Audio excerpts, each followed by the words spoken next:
I can only assume that the rover is a fickle god. It's like cracking through like the scum of like a sewage pipe to find a second sewage pipe. Oh my god, I got my wife back. Nothing matters. Nothing matters. There are no consequences. I want the bad guys to win. The next patch is 7 hours long. I hope the rover falls into a crevice and has her legs broken. I'd say an AI wrote Wuthering Waves the story, but an AI would do a better job. This is a 10-year-old's idea of a story. This is the worst written thing I have ever seen. I can't stay mad at you. Let's make out.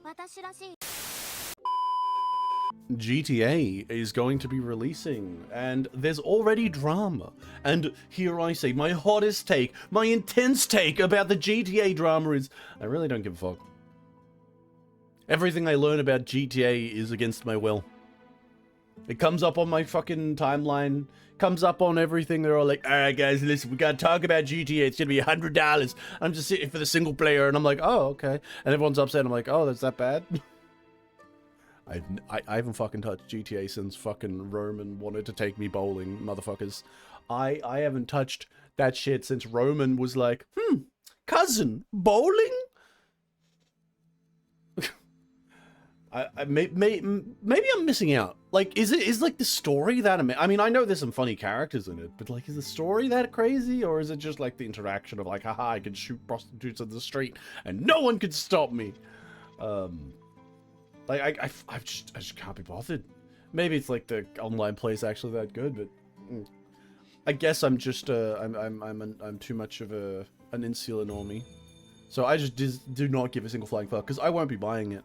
But it is interesting to like kind of look out at, like from the outside looking in, like you're walking past an exhibit at the zoo, but like the monkey's kind of going a little wild, and you're like, whoa, look at that monkey go crazy, bro. That's insane. But I ain't in the cage with all the fucking shit flowing in bananas.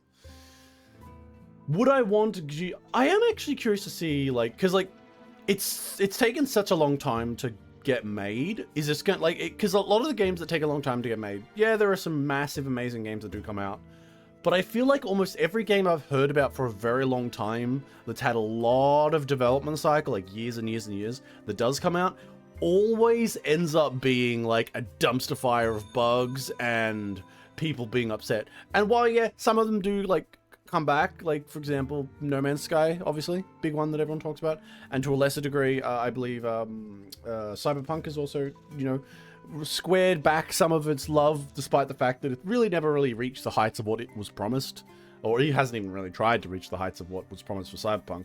Because I remember like some of the shit they were saying in Cyberpunk is like, you know what, now that I think about it, fucking, did they, like, anyone listening to that should have thought, man, the guys at CD Projekt Red should have had optimizing like a wizard or something, because like, you know, this shit seems like a lot to take into account.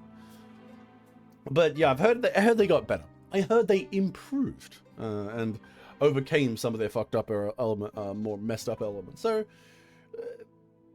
maybe GTA will release in like a complete mess and then like claw their way back, or perhaps it will just release in a mess. But then again, with $100 fucking entry barrier, they better be a goddamn good game. But inflation hits us all. I wonder if they have an inflation fetishist version of the game. We can only hope. Not because I'm an inflation fetishist, just because I believe everyone should get a chance for their day in the sunlight. You know, one thing I am actually hyped for, which is kind of surprising, the One Piece remake. The One Piece. Yeah, I know, you're thinking, what? The fuck is wrong with you? The One Piece remake? The hell are you talking about? But no, seriously, One Piece remake. I'm there for it. I'm excited. Why am I excited? Well, not really good reasons, but I just kind of want to see what they could do if they stop trying to like pretend everyone doesn't die. For record, if you watch the current One Piece thing, the modern day ones are kind of a little better, but definitely the later One Piece, the earlier One Piece was all like, they had that kiddie element of like, oh my god, you shot that man with a cannon. He just kind of goes, oh, and walks away. You know, it's like, fine. Oh, Hey man, Lee, follow, thank you. Can't stay long. Any teases about the topic of the video? Oh, you know what? I should. Okay, let me think. Okay, so video is coming very, very soon. In fact, it might be mostly feature complete by the end of today. Unironically, that's the level of editing I've reached. We've got maybe a minute left of solid. Needs a little bit of needs some editing before this just minor shit, and we're done. As for the topic of the video, I will say this: I have dropped some hints in the community posts that I've put on YouTube. Occasional hints, very, very vague, or very, very like, you know, no one's called it out yet. Nobody has called out the topic that I've seen, so I'm going pretty good with that. But how do I say it? Oh yes, one thing, there is torture. There is torture in it, like straight up, it has torture. I'm not sure if that helps or hinders, but there is torture in the anime I'm reviewing. Thus, you might imagine, it holds a very special place in my heart. Prior to talking about it in this upcoming video, I've probably mentioned it a few times online or when I'm just doing other stuff. But yeah, I am in a, I'm a big fan of the anime. I've probably mentioned it a few times. I will say it's part of a long-running series, but not necessarily a. It's not like a. I would call it. It is not Gundam. I know I'm gonna hurt some people's feelings there. It is not Gundam, but in a lot of ways, it's like I would pick out a series from Gundam, which is probably the best I could do in terms of being a decent, like, hint with those elements without just straight up saying it. This is the part where someone says, "Oh my god, it's Pretty Cure." No. That's the one like kind of kitty anime girl that show that I don't think ever really broke into like the West. Gintama made fucking like pretty good strides, but Pretty Cure, when I was over in Japan, I was like, oh yeah, this thing, wow, this is really popular. It's like not even fucking popular at all in like the West. Doesn't narrow it down too much, but it sounds promising. I know one thing. I know one thing. You will enjoy it, and also thank you for the Prime sub. You will enjoy it. 100% of the time, I would say you will enjoy the video if you like my brand of humor and stuff like that. I will say this: when it does come out, be it you watching it when it comes out on the Patreon, or you watch it when it comes out on YouTube, clearly for everyone else, fucking make sure you have some snacks and a drink. We are hitting 34 to 33 minutes long, and there's still some minor edits and shit to come, so that could balloon out. It's the longest one I've made. The only one that comes even remotely close is the Star Rail review, and you know, I also which was also decently long. On the topic of anime gay suffering, have you ever played Citadel Beyond Citadel? That's the one with the anime girl boomer shooter one? Is that the one I'm thinking of, or is that another one?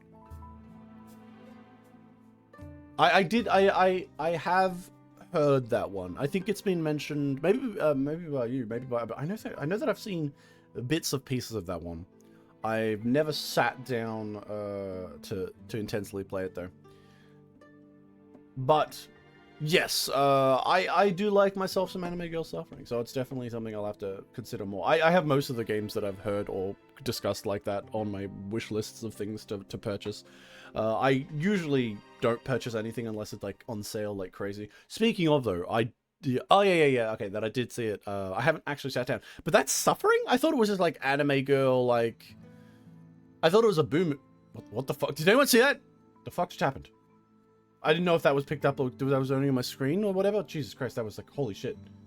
I just looked back and I just saw like, maybe I'm acting like it's like a schizo because I thought maybe I'm the only one who saw that. Holy shit.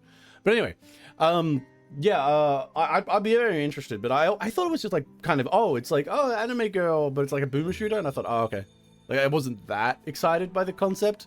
I was like, oh, it's just a boomer shooter with a cute anime girl. Like, yeah, it's fine. But like, there's a dime a dozen at this point. But if there's actual story to it and like some suffering, and it's not just your princess is in another castle into stage 2, and it's just, you know, rock music and stuff, I'm like, oh, all right. I mean, all right, I guess. Like, that's my problem. I should be much more like open and willing to play just almost any fucking game, and I'd probably be happier. Like, I'd legitimately be happier if it was just open to play any game given. Because I completely just don't give a single flying fuck about a lot of games. I'm just super fucking annoying about it. I'm super annoying. Like, there are people that I know who are like, detective, come play this game with us. And I'm just like, no. And it's like, do you hate us? Yes. No, I just hate the game. Like, some games just don't. Just not me. And when it comes to actually, and then when you have to add in actually paying for those games, it's like, brother, I don't have that kind of money. I'm living in the red here.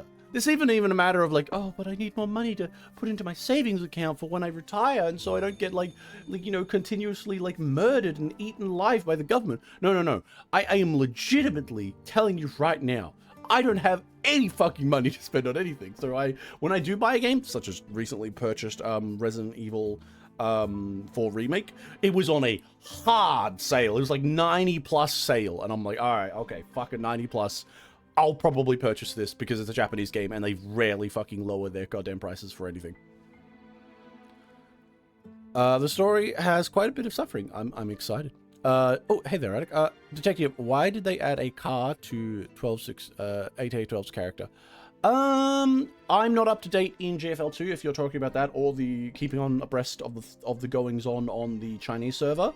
But if you're talking about something there, I got nothing. But all I know is AK-12 is really cute, and I really like her. And I was actually thinking about ways to make her suffer even more in GFL 2 when I heard she was coming to GFL 2, because like there's so many good things in GFL 1 that were so amazing with her and all the other characters. All I could think of was ooh the drama. Without getting too specific into it, I was thinking of stuff like like AK-12, like getting close to the commander in like a romantic sense, because like, you know, she wasn't that close to the commander in a romantic sense at all, unless you did like the side stuff in GFL like 1. But like getting close to the commander, and like for a variety of reasons, she could be like, I can't touch you with these hands, I don't want to, like this, I can't. And like, oh man, the drama of the self-hatred, oh, that's so good. I'm sorry, someone would be like first time watching me and go, what the fuck is wrong with this guy? What the hell is wrong with this dude? What the fuck, man? The enemies are anime girls below the armor, and when they shoot, they bleed out on the ground. Oh, neat! So I can watch them all cry. Neat.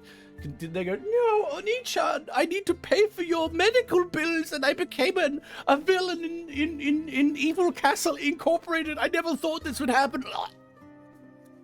True. Average day. Speaking of GFL 1, though, I have actually been recently getting through GFL 1 at the gym. Because I obviously, just for reference here, for everyone who would think, why are you up to date on GFL 1 takes forever to fucking go through. And like, GFL 2 came out before GFL 1 finished actually going through all its story elements. And man, like getting to the end, I've only got a few more hours of GFL 1 cutscenes to watch left. And I gotta say, oh, no, that's the protagonist? Oh, okay, that's neat. Oh, okay, neat. So, the suffering protagonist, then I'm more interested. Randomly watching others suffer, that's fine. But if I'm a suffering protagonist who also has a gun, 10 out of 10. But, going through GFL 1 really impressed upon me how great, how fucking solid the story is. Now, don't get me wrong, it's not perfect. There were moments in GFL 1's story where I'm like, what are you doing here? Like, what the fuck? And those were entirely defined to like, there's an, without going into deep spoilers, there's an arc of GFL 1 where I feel like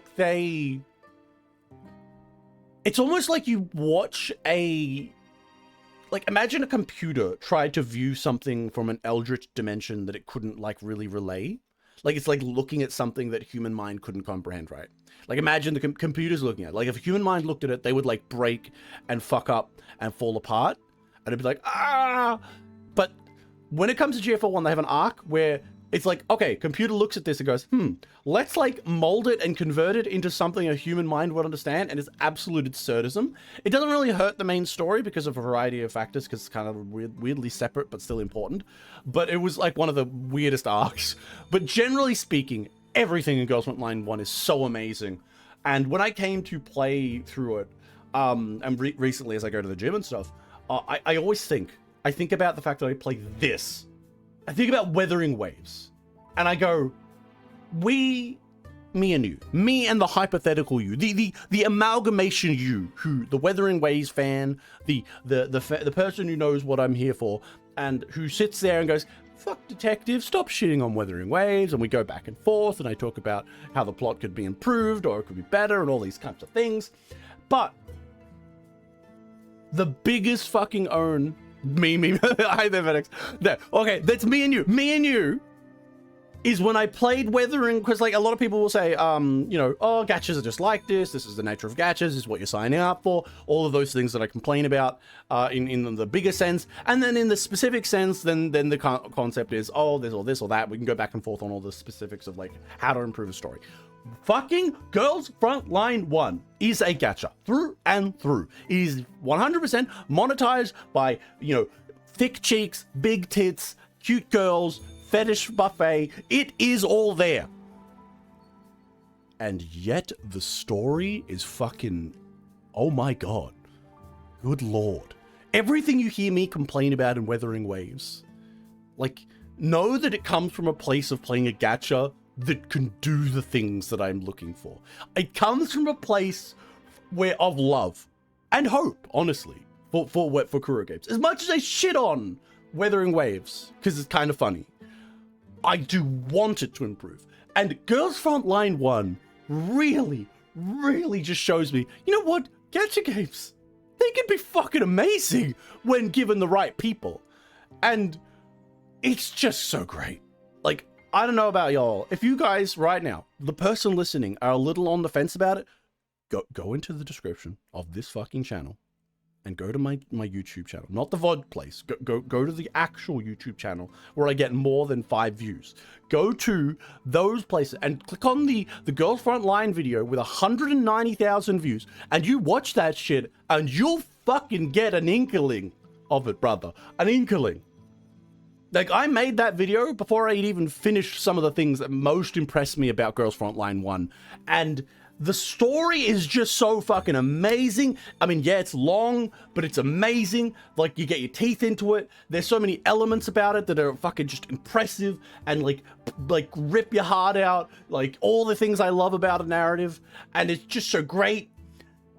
The story's gameplay is fucking awful though. It's like the reverse of Wuthering Waves, where the gameplay's amazing and then the story is actual dog shit. But I prefer the reverse because I'm a story guy. So I would recommend, as I said in that video, you can watch that video because that video that I have is like basically spoiler free.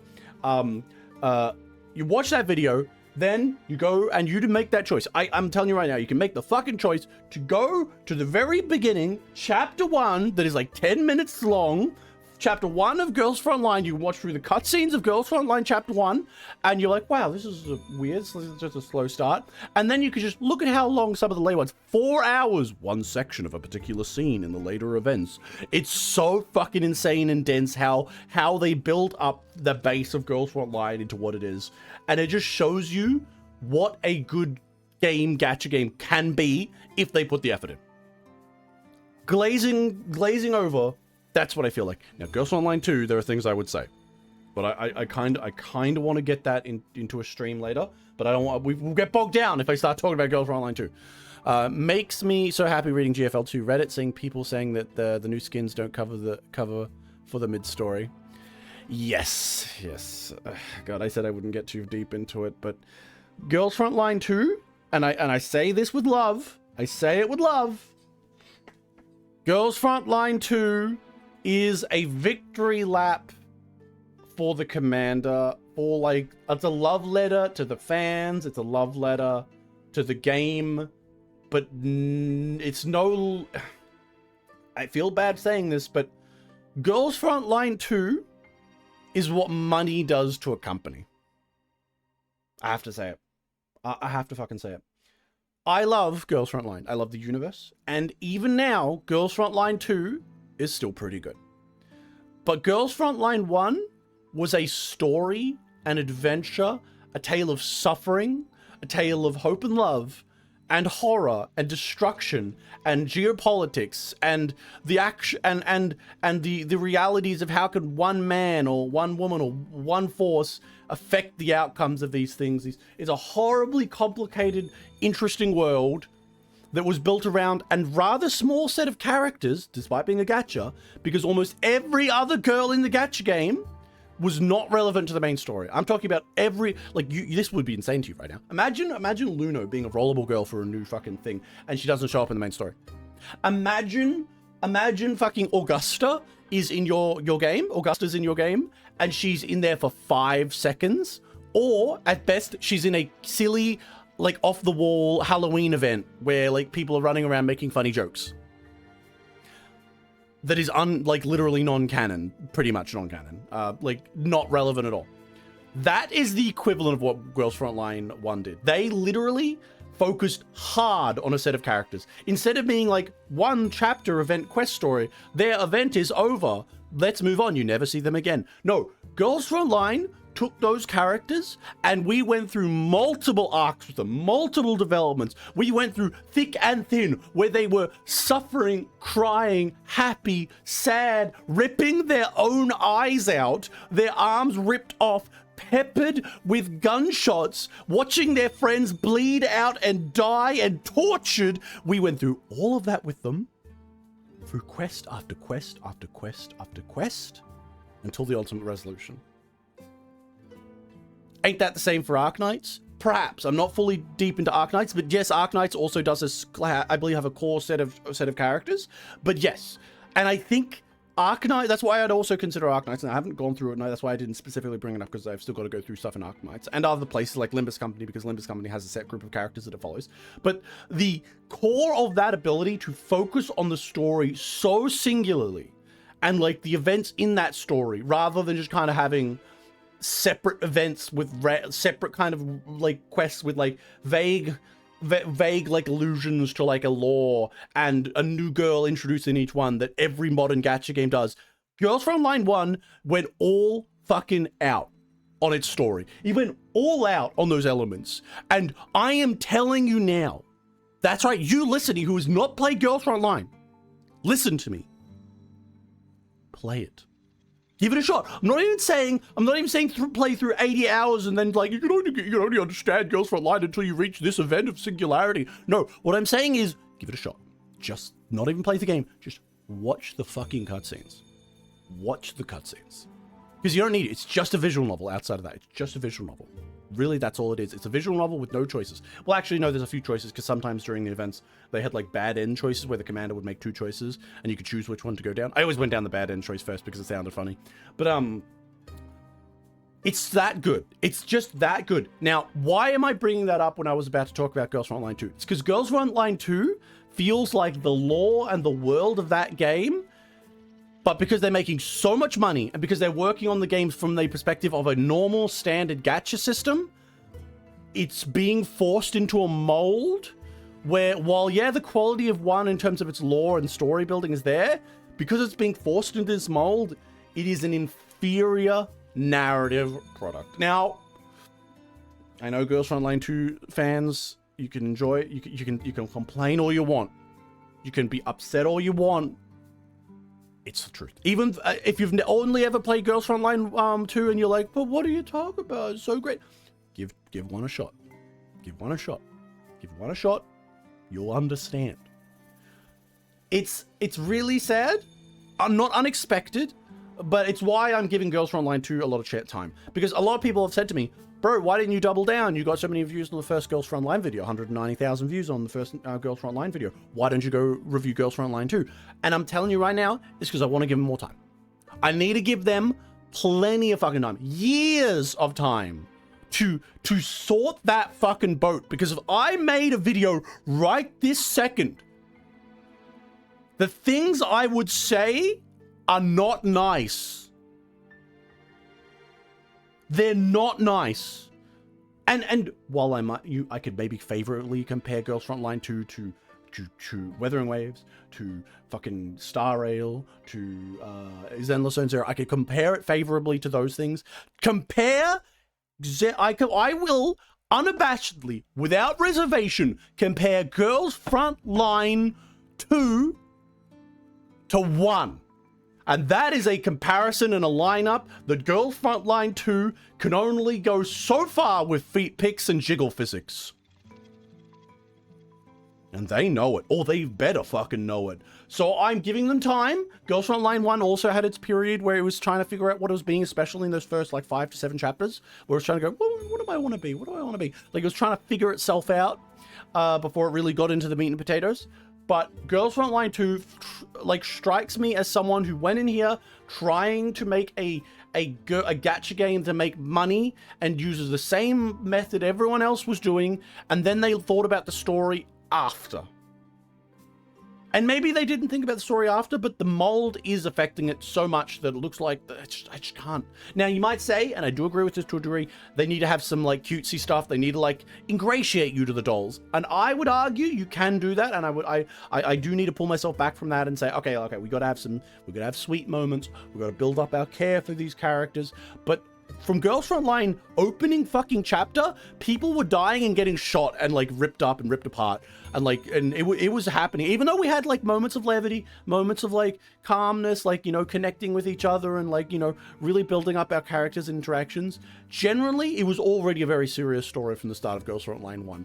Girls Frontline 2 is just got way too much fluff, way too much focus on like, and like, I don't know, I'm not gonna say that like, you know, cutesy shit like, you know, like shipping and stuff is bad. I love a good shipping, and it's why I keep saying that Girls Frontline 2 is basically a well-made fanfic for the commander, because the commander in Girls Frontline 1, while yes, every girl did love him, every girl did want to have sex with him, every girl was technically a waifu, that was almost exclusively within the dolls like relationship systems and the side quests. When you actually had that doll in the main story, there was a coin flip on it. Some of them would just be wholly professional, like, you know, Commander, we're working in, we gotta go in, flank the enemy, take them out. Like we were working on the professional level, or they dislike you, or they would feel distant, or in some cases you'd never meet them because they were in a different team. And like, and it's referring to the Commander themselves there.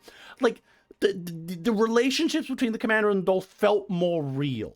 It felt like a truly built up relationship. Whereas GFL 2, because it's making those like you're dating them elements front and center, even in the main story, there are elements of like, wow, okay, you know, you're the usual harem protagonist. And that's what a normal gacha game does.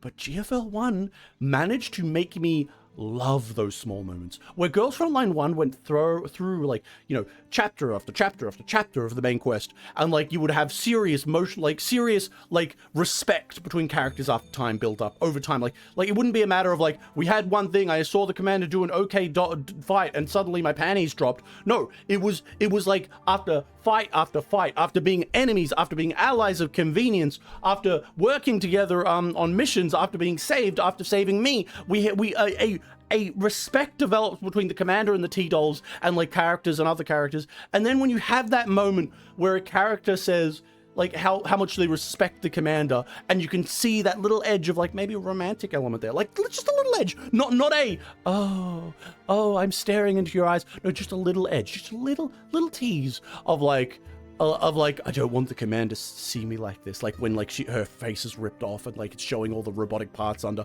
just that. That's all you needed. Like, just to reveal that she doesn't want the commander to see her without her human-like features. Like, or a commander or another doll saying like, Commander knows what he's doing. I trust him.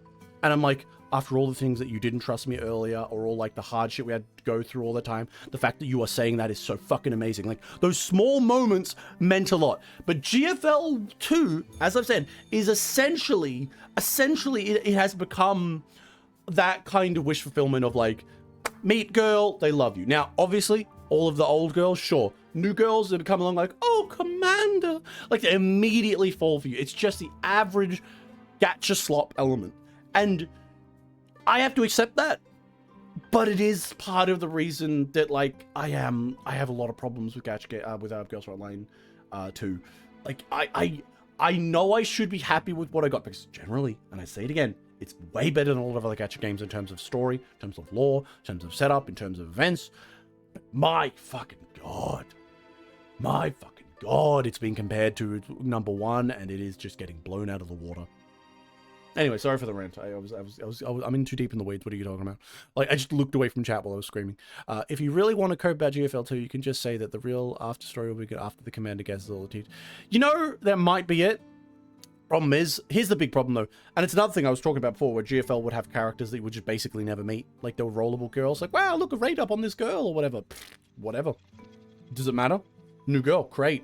But like she doesn't appear in the story.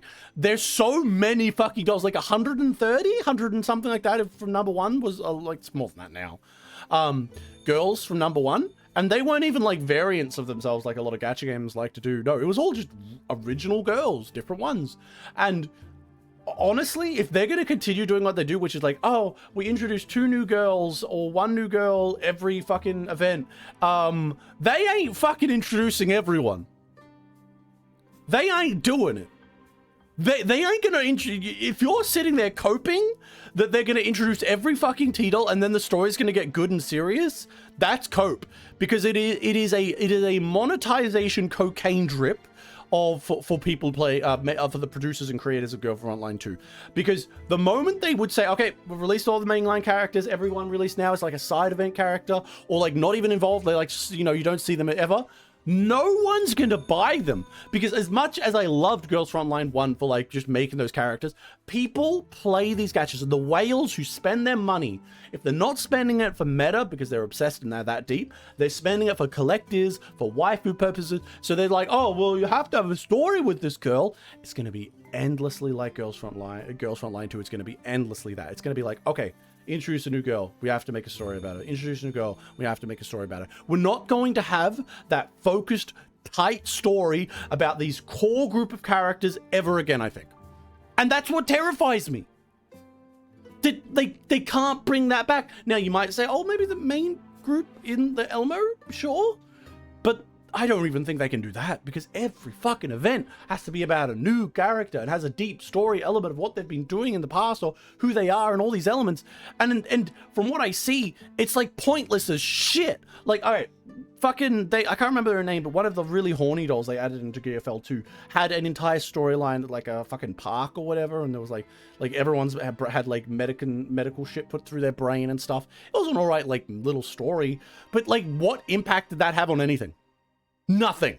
It was just there to introduce this new girl who's really horny, and that's her thing. She's just super horny, and her whole thing is how she wants to, like, you know, tie the commander to a bed and say like sexual innuendos. That's her story. Do we see her again after that? No.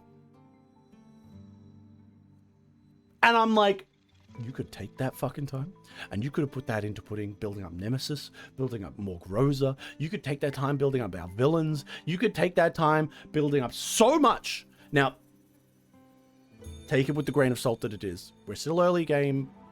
Story-wise, it's still fucking early game. And there are people like me who complain. The old guard, people who complain. So perhaps the people like me who complain will eventually reach the top and they'll be like, oh yeah, we are lacking those things. Because the things I'm saying, you think they don't know that in fucking up there in Sunborn? They know that. They know what's happening. But, you know, once that money cocaine drip goes, like I said, it's really fucking hard to wean yourself off that gacha game money cocaine drip. We can have a good gacha game with like old, like standard modern gacha game systems. We can have a good story, but can we have a good GFL story? I don't know. But yeah, okay. Sorry, I'm in deep with the insanity. I must admit that. So apologies. But once I get going on my my arc about like goddamn anime women in my anime women story aren't being as good as I want them to be, it's where you can get my complaints about Kuro Games or like Zenless Zone Zero, all that. That's where I come. And I have these responses. It's from these kind of acknowledgements that stories can be that good. Anyway. Let me just take a drink of this before I, like, lose my voice.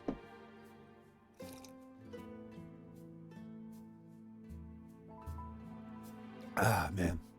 Gotta love the classics. It was orange juice I've been drinking. Orange juice and coffee. And I just, like, alternate between them. Alright. Spooky Ghost GF with, whose underwear is showing because, my god, lady, what the hell? Is that a tramp stamp on your underwear? Damn. Damn. Yes, I'm trying to look up Luno's shirt. I mean, skirt. Girls Frontline 1 and 2, would be if it wasn't gacha. There are options for that. Bakery Girl exists, obviously. But I am excited for... I think it being a gacha has... Because, like I've talked about in the talked about before, gacha games are one of the most modern, most interesting ways of doing long-form storytelling that really do allow characters to develop slowly and interestingly because of the way it's done. I think you can have a gacha game that is also solid and avoids the pitfalls of gachas, as I've discussed in the past about various characters and the rolling and how it affects the story and the monetization, impacting certain elements of what it can and cannot do. Girls Frontline is my reason that I believe that. Girls Frontline 1 is the reason I believe that. And there is going to be some Girls Frontline material coming out for this universe, which is going to be different games. So I'm really excited for that. I was always a little afraid that they would just be endless gacha games, but you know, them pulling out some other types of games, I'm excited to play them. Female Rover is getting a model upgrade in the next patch and looks pretty. Really? Is it a new like outfit for like the thing, or are they going to give me more side boob? Is it going to be like a scene where Female Rover goes, I think I'm not showing enough ass, so I've decided to remove the flap. I'd be excited. God, the only thing about Kuro Games I can bring up is that... Alright, no! I said I would play the game. Go forward, more boob! Hell yeah! Ah, what the hell?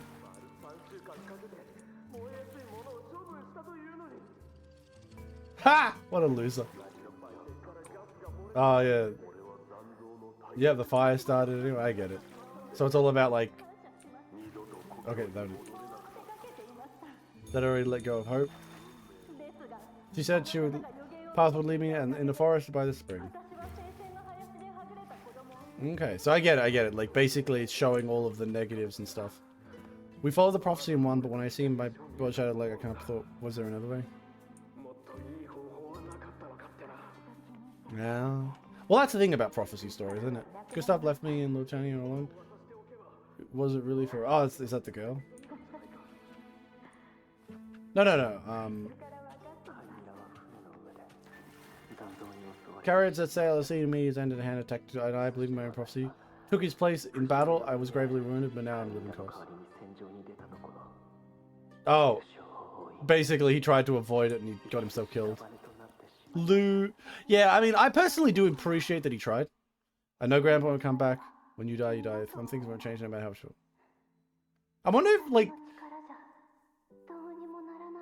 The question that comes to my mind is, like, what was the better option?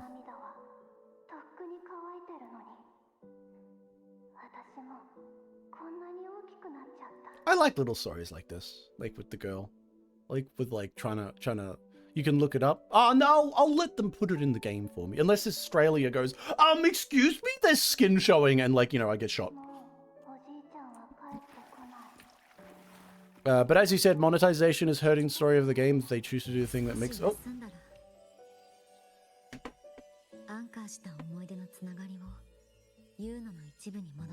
Okay, I gotta sit on the chair. But sitting down is so hard. Yeah, it's... I think you can do both, though. Here's the thing. A good story can be put through a monetization world that can still be good. You can give up some elements of a natural gacha and still have an amazing thing. You can have dead characters, and characters die and suffer, and still have people, like, roll for them and like, really love the story. A good story, I think, even if you take out some elements of that would maybe lead to the more standard monetization or standard, less risk-averse practices, those things can be subverted and you can have good outcomes still. In fact, better outcomes if the story is great. A great, ideal, high impact story with minor negatives, like some characters don't appear as much, some characters suffer or die when people would care about them, or other elements that a monetization system in a gacha game would usually avoid as a risky taking behavior. Those things will be totally overshadowed by the positive impact of a narrative that is dragging in more players to come back again and again and again. I can see further than anyone else. I can do things no one else can. Oh yeah, she's thinking about her future powers and how they affect her negatively. I can see things others can be a bit to imagine. Well, you know, the standard sadness of being able to see the future and can't do anything. I believe this was actually first written by the Greeks. I believe it was Homer's Odyssey, I believe, when he tries to go, like, there's a woman, I believe, or a man who's cursed with the knowledge by a god who's like, fuck you, you can see the future now, but no one will ever fucking believe you. That kind of shit. The curse of future knowledge, especially in a situation where that... And then, like, the seeing future knowledge and knowing that you can't avoid those things is pretty, like, fucked. That's why, like, 100%, once if I was to get, like, say, future knowledge, like I'm a prophecy seeker, once I figured out how it worked and the limits, I 100% stopped doing it. 100%. 100 fucking percent. At that point, it's like, why fucking bother? I mean, like, you might say the answer is, oh, if you see a fire coming, you could, like, manipulate events such that the fire, like, takes less, like, sacrifices and stuff like that. And that's, like, one way to look at it. But in my opinion, I'd be like, no, fuck it. I don't want to see the future. I mean, there'd be kind of amusement in trying to trick fate, but, like, that's, like, every fucking depressing story ever has had a character who could see this future and is, like, trying to avoid some sort of future. Always. So it looks like Luno maybe regrets not doing anything for her mum. I was so close. If I hadn't closed my eyes. I know, I'm pretty sure at this point you know exactly what would have happened. See, like, there are arguments about this that do come to my mind. For example, like, how far could you go in tricking fate and manipulating these nuts? For example, what if I was, like, Luno was to see this future of her mother like this? Like, she would see a statue that looked exactly like her mother, covered in black fucking goo, like this. And she's like, oh, this implies my mother's dead. Why not go out of your way to create a highly realistic statue of your mother bleeding from the eyes? Like, literally recreate the memory and, like, do something impactful and intense with it? And then just see if you can trick fate.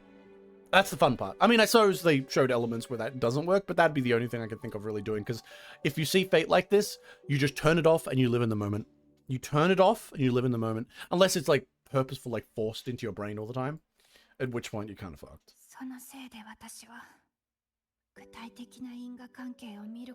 I could have learned the causal chain. I could have stopped it. No, I'm sorry. Uno, I should say. You're drawing, you're playing Uno. Yes, you can press your draw 4s and your draw 2s. You can maybe even skip occasionally, but ultimately the final part of the game comes. Your fucking future sight, as defined here, is very clearly a Greek tragedy future sight of you see it, you can't stop it. There are minor elements based on the fact that you don't see everything and you see flashes of things that you can try and, like, work around. And probably other elements like percentage-like powers, maybe, because that was implied earlier about some parts of it. But generally speaking, it's you see the thing in the prophecy, it's fucking set in stone kind of story. So you're fucked. You're fucked. And you should know that. After that, I decided making my eyes no matter the cost. Okay, is this the part where she's going to say, but, like, everything fucked up? Or is she going to say she saved people? Let's see. I like this fucking art, though. I'd say the crossroads of fate, I'd stare into what's to come, and not flinch. Be it joyful, tragic, rebirth, or destruction.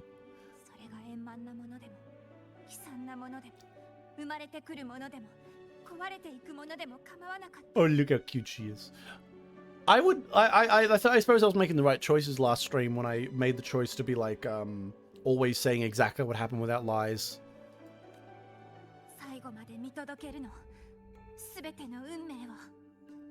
That is like a burden. Trying to fucking learn everything in a fate system that is unavoidable is just hell. You can see why she might fall in love with the main character, the rover, because holy shit, the rover is a void. Imagine knowing your future so perfectly How awful would that be? You see who you'll fall in love with. You'll see the suffering you're going to have. The children that will come about from your union or whatever. And, like, that will then just, like, come to hate you. And no matter what you do, these are the things that will happen. Or shit like that. That's awful. But then, like, along comes the rover and then she goes, oh my god. It's blank. There's nothing there. You can see where the romantic elements come from. Even if I do think that it's kind of cheap to have like a future sight character or a see future thing where like one character just has magical abilities to avoid the future.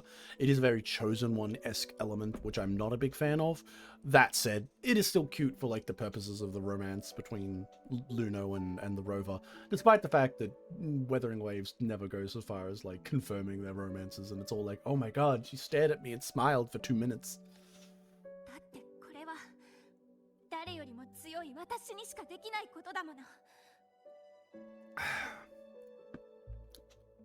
Yep, I'm the big strong girl. Look, I even wear my underwear and the skirt is too short because it distracts people from the bad.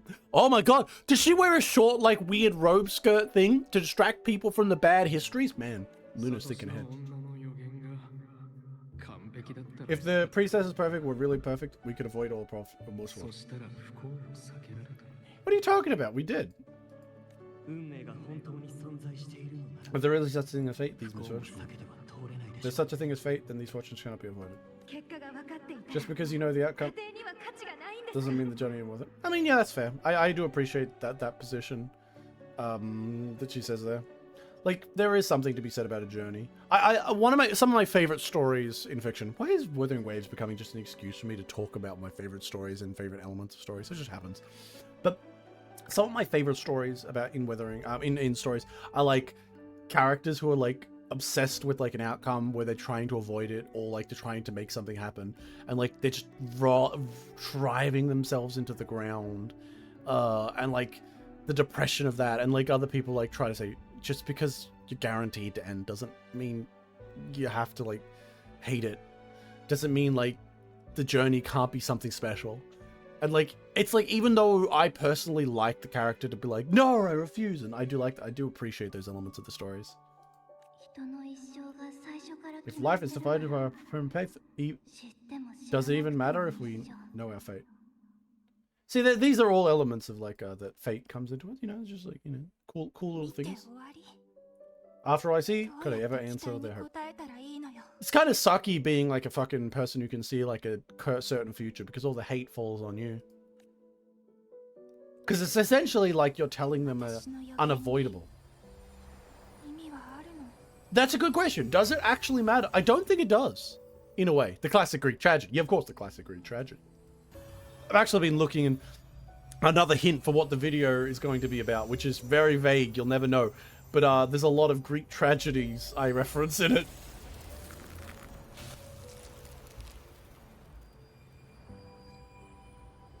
But no matter what, at least Luno is extremely cute.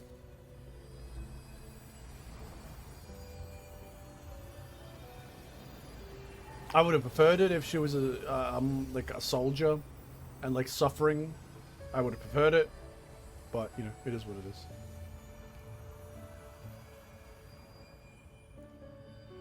Oh my god, can you just kiss her like right now? Rover, go for it. Rover, she's not paying attention. She can't stop you. Okay, boys, none of these are offered to make out with her. Fuck you, Rover, you're not thinking. I understand why you stopped her friends. You weren't sure if seeing the future alone was really enough. I'm just gonna say the first one because, like, yeah, I understand. Why would yeah.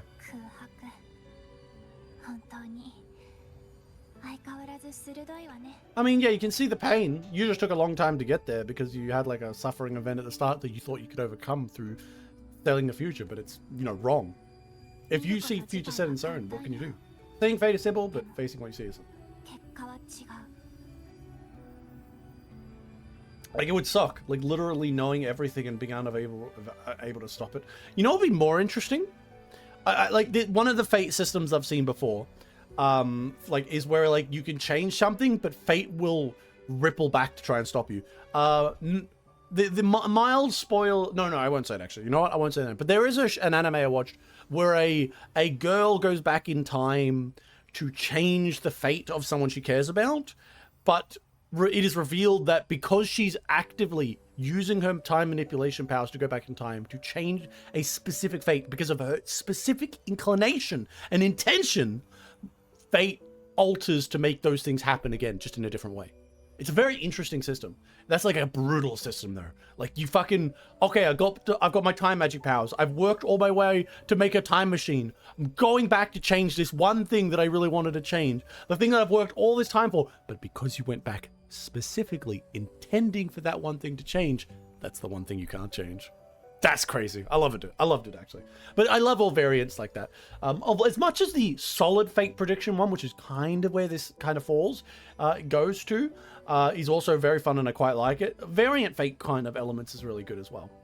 You just got to make sure that usually you play it around with it well, because if you try and cheapen it, then it fucks up. Which is why this story is a little cheap, in that the Rover is just magically able to change whatever fate she wants. God damn, look at Rover's thighs there. Holy fucking shit. You just balled in a fucking Rover female. You just taking a goddamn bakery around in those thighs. Holy shit. Anyway, do you think the Rover get her ghost Yuri pregnant? There's only one way to find out. And I don't think Kuro Games has the courage to do what they need to do yet. A JRPG set in a 15th century Slovakia where you play as an alcoholic knight. Are you talking about fucking Kingdom Come Deliverance? But also playing, I think I like the concept of fate and like the purposeness of it and like being unavoidable. I think something like that should be introduced into RE0, not like in the early games, but I think as a later like wall to overcome. That would be a very interesting one. Like how would Subaru face those things? Speaking of, I really do need to get into it. Oh my god, look, it's got her name in it now. If Luno's in your eyes, I see my past self. I also see my present self. Together, they overlap to create a more complicated.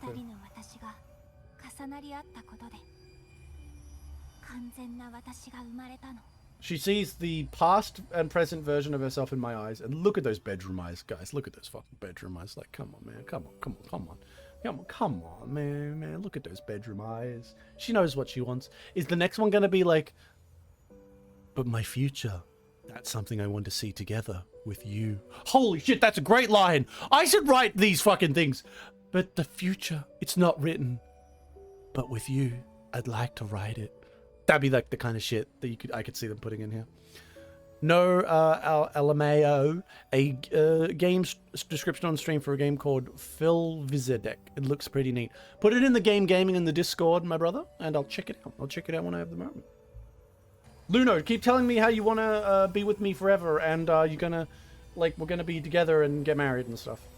Because, you know, as much as I can sit here and be like, you're not AK-12, you're not M4, like all those characters that really matter to me from Girls from a Line, you are extremely hot. Come on, hot girl, let's go. Why would I even let go of her hand? Like, legitimately, what would be the reason to ever let go of her hand? There's probably some puzzle you have to do it for.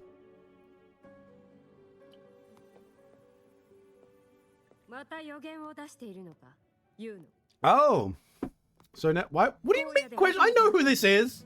No.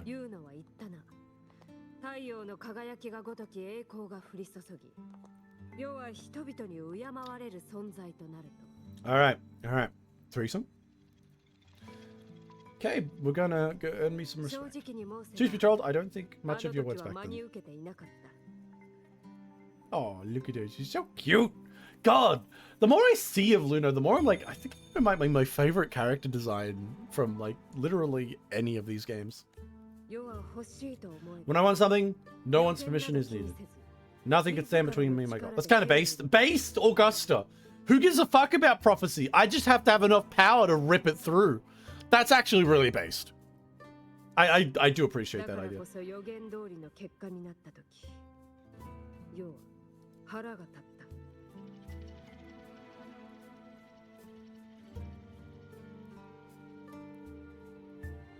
My vert hurts. So when the prophecy came true, I found it unsatisfying. What do you mean? Is this imagine thinking you're the master of their only to learn, for better or worse, everything you are is part of fate's design.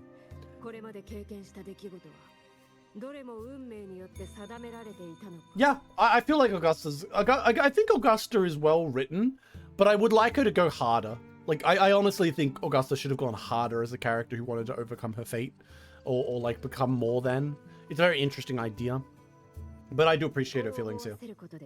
Just kind of realizing that you're just like a puppet on strings is not very nice.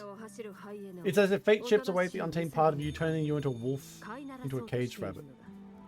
Yeah, like, I do appreciate that. Like, that's why it's like fate, to an unknowable, unstoppable, like an unstoppable fate of like, you will turn out like this is a depression of like its own. Like, to know that you can't actually reach it. And you want to know weird stuff? This is completely fucking off topic here, but I honestly, unironically think fate is probably to some degree real. And you're like thinking, what the fuck is wrong with you, detective? Next you're gonna tell me some bullshit like the fucking tooth fairy's real, or like, I don't know, like monetized banking systems is actually corrupt. Like, come on, there's no solution. Get out of here. No, I have been convinced by too many times. This is gonna sound like the dumbest thing ever. Too many fucking times experiencing deja vu, and I'm like, you know what? I'm taking it. It's real. It's real. I can't see fate. I'm not schizo posting. But honestly, if you were to tell me, yeah, it's actually real to some degree, and like the universe is like an endlessly repeating fucking loop, I'll be like, eh, fuck it. Yeah, all right. I'm real. That's real. Too many deja vu moments. Fuck you, deja vu. I hate it. Get out of my head. Stop making me think fate's real.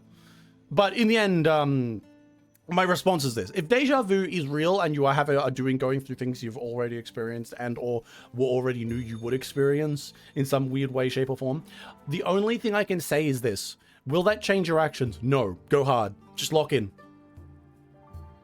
You don't know it until you know it, even if deja vu was real, because it just strikes at random moments. So therefore, just lock the fuck in and don't even give a fuck about fate. For an RPG character who is a seer, what I did was that how he sees the future is like the current that will pull you in a certain way, but not enough effort. One can change the way the currents may pull you to. See, that's one of the like more vague reason ones, and that kind of fits into the fate story logics that is more like the predicted outcome ones, like where fate is not like where I'm using my prophecy to see the future, but I'm not really seeing the future. I'm seeing the one of many threads that could come about. Like there are multiple threads coming to an mission, and one of these will be chosen through things that we can't control, and you know, certain things like that. Those ones, fate seers and seers, matter more because the fate of the world, and you can describe it in more of a like, you know, like a dry way that is some sort of magical prediction, or you can talk about it in a more like fate is just a malleable thing that they manage to grab onto, and it's so malleable. For example, like a good lore for a story would be this: for imagine if fate was real, like a world where fate was solid and unavoidable, but eventually it was broken by something because the, you know, maybe a belief that like it was ending, like fate was heading towards some sort of horrible ending, and like utilizing that, some god like did some massive fucking scheme and like broke fate. So now all divination magic does work, and like, and this is a far future or whatever, but and like humanity exists, and but future and the fate of the universe is something within the hands of its denizens, as opposed to an unavoidable like stream in one direction. It is more different, and can be, while like there are elements that are hard pull it along, you can affect it, which I think is a, you know, a general nice way to have fate in your background if it's not a central lore element. All right, I'm back in. Holy hell, did her tits get bigger? No, but just kind of the camera's like a little down angle, and like those jiggle physics just making her constantly like shift her tits up into the air do like a lot of work. God, I mean, I like Luno's outfit better, but Augusta is really hot.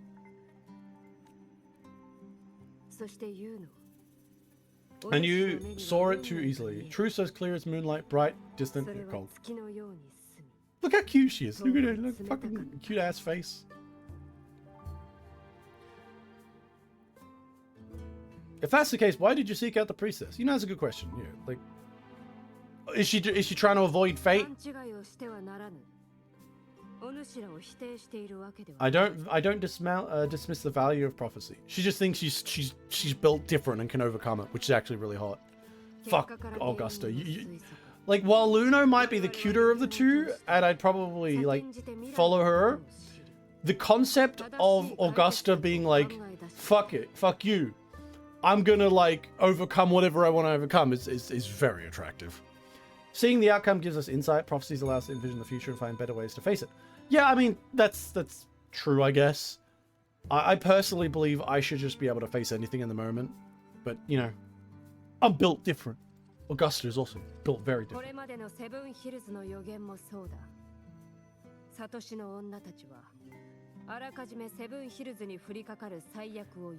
In every one of Sephiron's auguries, the priestess for disasters that would fall the land, but also the hero that would rise up to face it. You know, here's the other part of that, though. What if that's just a confirmation of what will happen? Why have prophecy all? Because, well, it's confirmed it's going to succeed. Why not face things forward? And you might even say that prophecy itself, like, locks the society somewhat into a single vein. Like, if you know that there is a hero who's going to show up, this is going to happen, your society will build around those prophecies and stuff like that. Like, if you didn't know, then perhaps you would have more freedom to choose and develop. Been playing Palworld recently, feels kind of similar to how I played it when it first released. I never played Palworld in my life, so once Palworld, I saw that they added in a sexy pals are now becoming back on the menu, and I'm like, damn, what? And here's the thing, like, you know, I'm not gonna lie to you guys. You're not gonna lie to me. We're both in the same Guna path. Would I fuck a pal? Probably not. But that one looks like the fucking Egyptian cat lady. I was like, damn. Okay, all right. All right. You got me considering. I ain't no furry, but I wonder how I'd feel if I actually played Palworld. I guess we'll have to see one day when I actually do play the game. Seen some new craftables and pals though. I think I would probably enjoy Palworld. It's just that I don't have time for like a fucking long-term crafty game type thing. I was actually considering lately because, like, you know how, like, I'm not a big, like, I'm a bad fucking RTS player. I'm a bad RTS player or a turn-based game player or a map game player. I was thinking of playing some map games on here for fun in the future because, like, I avoid them like the plague because I'm like, I don't think you guys really want to see me play those, but I think I might try in the future. Maybe I'll try and expand out to like things like, you know, RPGs and stuff that aren't just like me playing them in like three hour map games, you know, like Total War or Stellaris or stuff like that. Like, I've touched on the games before, but I've never really gone deep into them. Maybe not Stellaris. I have played so much fucking Stellaris, my brain is broken. Like the people of Sephiron, I too have been blessed by prophecy, but in the end, whether disaster is averted or who the hero is, those choices never asked. See, that's the issue though. Like, I guess it comes down to the specificity of the prophecy. For example, if Luno could sit there and write one-to-one the exact series of events from one point to another, it'd be a very, very fucking weird effect. Funnily, Augusta's personality is the personality I gave my seer. He cursed out a god for trying to have him being some chosen hero, and he will do the necessary good, but fuck the gods for the goal. See, I really like characters with confidence to defy and define their own future, even though everyone else says no. They turn around and say, bet. Like, that type of character has always appealed to me, whether it's a villain or a hero.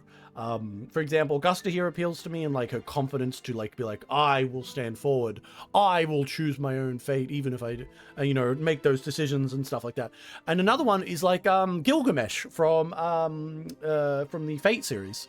Like, Gilgamesh straight up is like he's pretty evil in times, he's pretty good, it's like occasionally good in other times, but one thing he is super fucking confident and straightforward and like about about those choices and things. Like, I just really like that kind of vibe. As for RTS games, I was thinking of maybe, like, you know, bleed into it, play the Dawn of War games first. Play the old Dawn of War games. If we are nothing more than Fate's puppets, what difference does it make if we can see its hand? If Fate one day wills our annihilation with no way to change it, what then is the role of the priestess?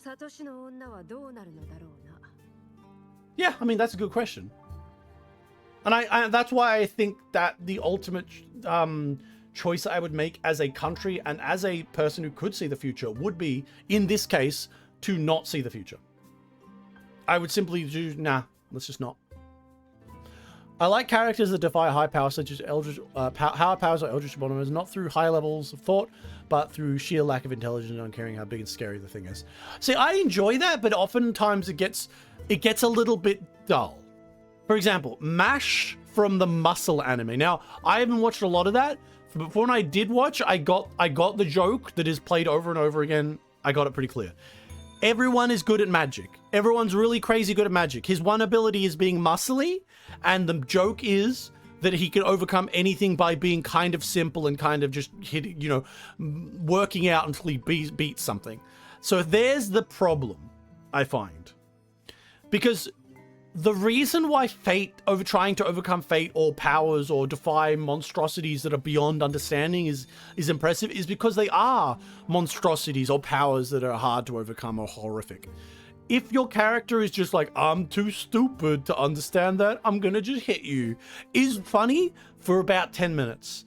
But once your story tries to get very serious or try and add a type of like narrative nuance to it, having that character becomes a fucking crutch, because now I'm sitting here going, okay, so you're telling me about all this interesting, like, deep lore and how it's unavoidable, and then this guy walks up and hits someone and completely invalidates everything. It just happens over and over, and you just kind of go, okay, I kind of don't give a single flying fuck anymore. That's the problem. So when I want a character like Augusta, she needs to be fully aware of her abilities, or she needs to be aware of her limits, and have limits. Because that's what matters. These characters are gorgeous and beautiful in their attempts to overcome the impossible. Are they merely failed maths bowing to its will, or are they pioneers seeking to shape what's to come? See,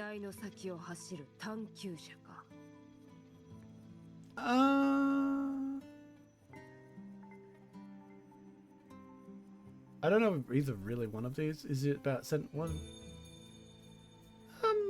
Let's just say the top one, because why not?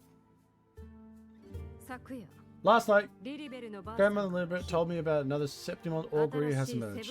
This one has revealed a future unseen, a warning long overdue. Let me guess, there's no hero, and she wanted to become the hero, but then I show up with my void and solved it?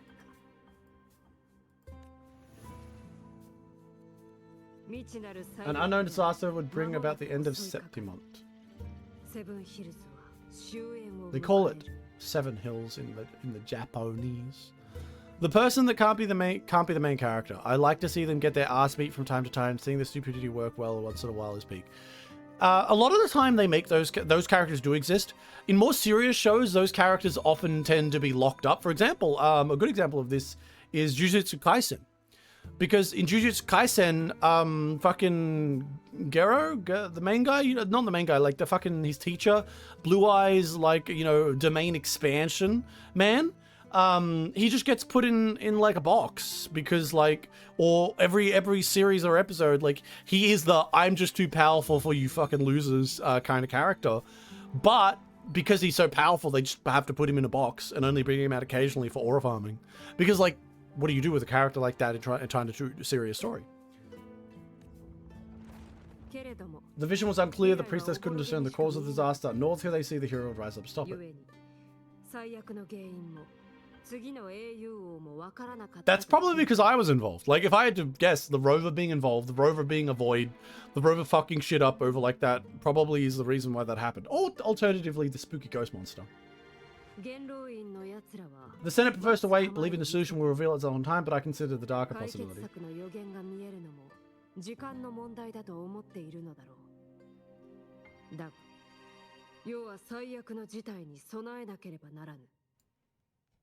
Okay, might consider the darker possibility. Ooh. I know people you'd rather out there dealing with the living, breathing people rather than confined in the temple waiting for the future. This is how she brings her out and says, "Come and help me." I mean, being the emperor and being I'm overpowered and having the most powerful priestess next to me and my best friend is probably also powerful. I kind of would prefer, they're implying here that all of Augusta's actions have just been to avoid an unavoidable fate, which really sucks because I was kind of enjoying the idea of Augusta doing all this because she wanted to, like, she had this idea of like an eternal, like, kingdom, like to avoid all disaster and horrors by like being her in charge all the time. I kind of like that idea of someone reaching beyond their station as much as possible. It sounds much more cooler. But as a prodigy in the prophecy, you should see further than a little bit or any of our priestesses.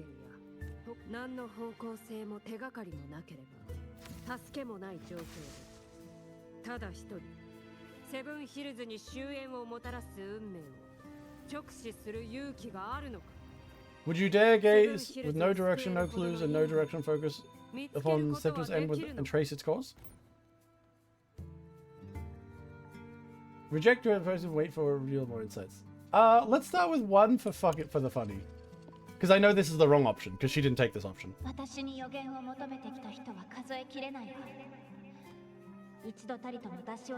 Countless souls have come from me prostitutes, but in the end all I can do is relay what I down to the small stage. So basically she says, I can't change anything, I'm just going to keep doing... So this is the option. She didn't take this option for the reference, I'm pretty sure. The lighting is really impressive in the scene, especially around her breasts. You know what? I noticed that too. I noticed a lot of things about their breasts.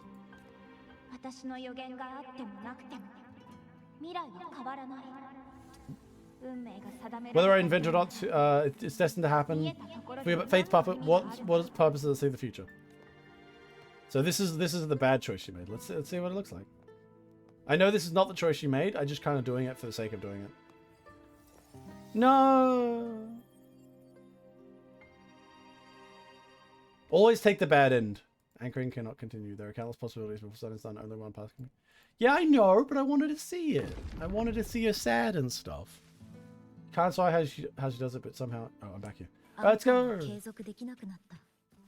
Oh, look, there's me. And look, there's... What's this? What if I touch it? What happens? Oh, you can see it.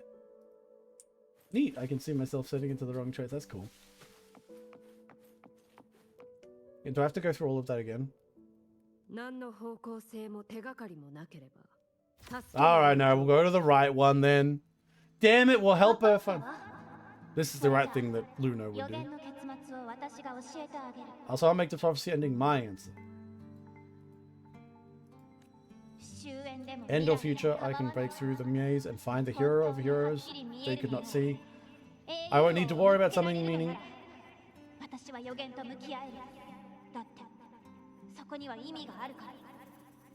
You know, isn't there like a problem being around, like, because like I'm not sure where is the rover's fate, because this would be more interesting. Is the rover's fate that she's like obscuring all other fates around her and herself, or is it that Rover literally has endless choices and like stuff? Because like there's two options there. I think it's just that Rover has endless choices because it's the easier one to do, but it'd be interesting. God, I like they both have the same motion, but I can't stop looking at the ass. And my brain just be like, woman, hips, can't stop looking. Alright, let's go. Woo! We're on like a funny painted world now? What's going on? What's going on? I've been going to sleep early each day recently, and I've been getting super sleepy so early in the day. Oh, big big napper. Looks over familiar. We can take a break and rest if only for a moment. You think the lunarium works? Alright. We'll go rest. Can I do lap pillow? Whichever direction is fine. I mean, what? It must have been before I've done something important. Why is it so ruined and silent? There should be people here, like, we're it up again. Let's go find out why it feels important to you. Because this is where me and you had, like, a cute moment. Oh my god. Oh my god. Bonk, bonk, bonk, bonk, bonk, bonk, bonk, bonk, bonk, bonk. Bonk, bonk. Bonk, bonk, bonk, bonk, bonk, bonk, bonk. Ah! Holy shit, I wasn't paying attention. Fuck you! What more?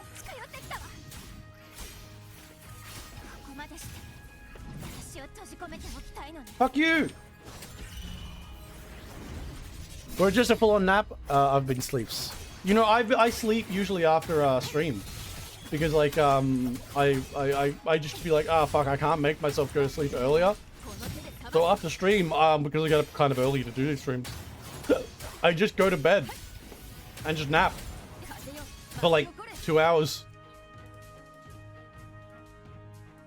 That's my approach to it's worked out pretty well. Oh my god, they're coming for ghost. My ghost GF, no!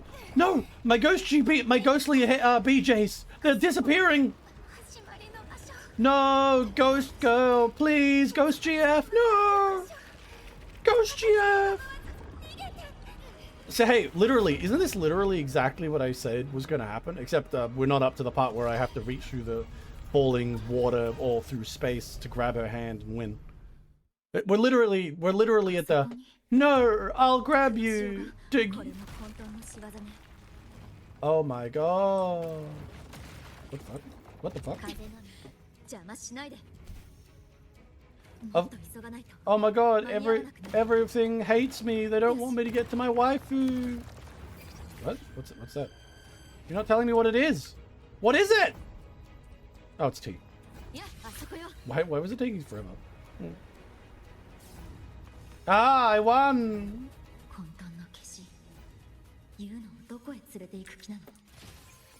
Oh my god, it's taking her away! I already know what's gonna happen though. See, if this was Girls Frontline, she would have got shot in the back of the head and be really depressing and she would never come back. It'd be great. I'm not really helping with a lot of people to go for Girls Frontline, am I? They'd be like, fuck, what do you mean it's depressing and sad? That's the best part. Alright. Go into thing. Look at me. High impact gaming.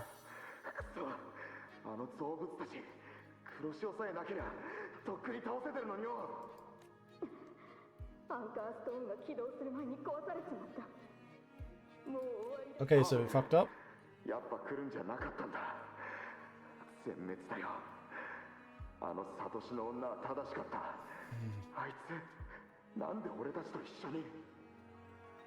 So basically, she started going along adventures even though they knew she saw everything and told them that was all going to fail. That's interesting. That's a cool idea, actually. She's like, alright, you guys are going to fucking fail and die. I'm going to come along and see if I can change fate. That's cool. I guess that's the story that they're going for. Like, she's like, fuck you, fate. I'm going to go and come in there and this guy is going to be rude. You could imagine if, like, she sees, like, the fate. Guy goes, am I going to have sex for the first time ever, says Mr. Virgin Man. And then she goes, no, you're not. And she just like fucking cuts his dick off right there and then. And he's like, no, no. 10 out of 10. That's how I do everything. Why is, oh, what am I examining? It's like a bunch of rocks. Yes, there is mushies here. Mushy mooms. This calcification is cure such corruption. The dark tide surge won't be good. Well, I mean, it shouldn't cause it. Fuck, we're in like Dream Chaos World. I don't know if like cause and effect really matter here. Just keep looking for spooky GF. I mean, obviously, because this whole world is just memory of spooky GF. Spooky GF, where are you? Oh my god, is that a phone? Oh, it's a book. First David, then Linian, then Ari, then Venturous, then Perila, and even Anasa. Please, Luno, weren't you able to help us before?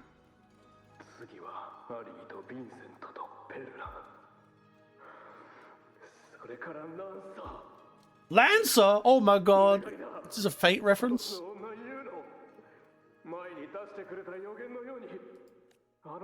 Just like you told us to use a spear against the tech of Discord. Help us something again, you must be able to see something.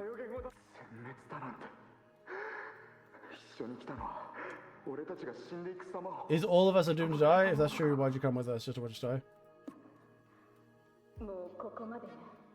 It's covering to retreat. We can't catch them. The moonlight offered us some illumination, but now it's being swallowed by the doctor. They're all fucking dying. I'm gonna have to lay down or pass out in front of the Puda. Neat. Pass out because that way I've still got the views. I mean, it definitely matters to me for having at least one person. God, if it really mattered me, I'd probably be fucking playing different kind of games. So basically, she was going along on these little adventures, and this was like maybe one of the biggest adventure where she tried to go along and said straight up said, "Y'all are gonna die, but I'm coming along because I don't want you to die." Something like that. Good night, smelly sock investigator. Fuck you. How go you? Oh my god, it's a candelabrum. Candelabrum. Wait, oh my god, floats?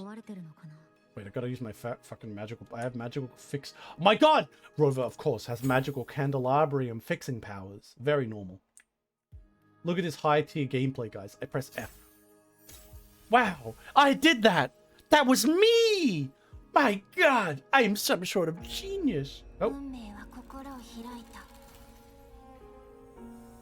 God, so many beautiful, like, cutscenes.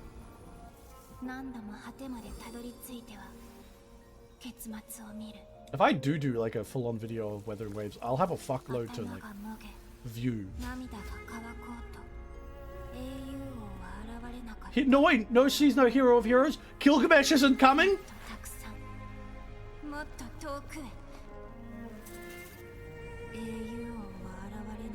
All right, she keeps looking basically. Look at these visuals though.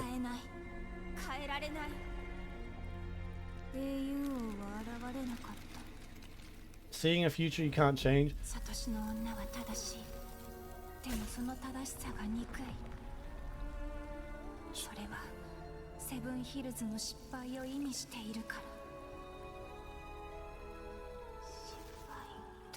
God, such good visuals. But good visuals can't beat great stories.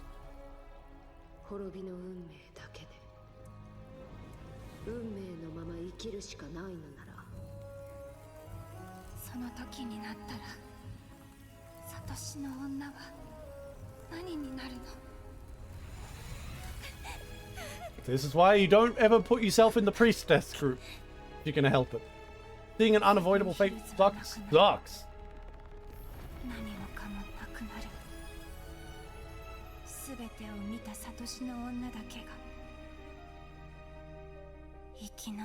Oh, really? So the fate she saw was just her surviving and everyone else dying? That's pretty cool. That's ironically pretty cool. Ooh, look at the fucking light show. Oh no, waifu! Why? Hundreds of days since I spent in Fate's embrace staring at the end. It's because I wasn't here to save you. Because I'm like, you know, special. Oh, she's so cute. I can't help it. Even though she's supposed to be a sad moment. I tried to see everything and I see nothing. Not once did I see a single future. So there's no future where we survive. Oh, but then I come along and I have the specific magical ability to just be like God and not care about fate.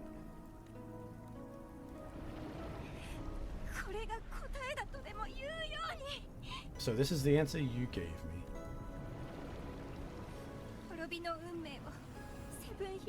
To know the inevitable doom and tell people someone to wait for and accept it and be grateful.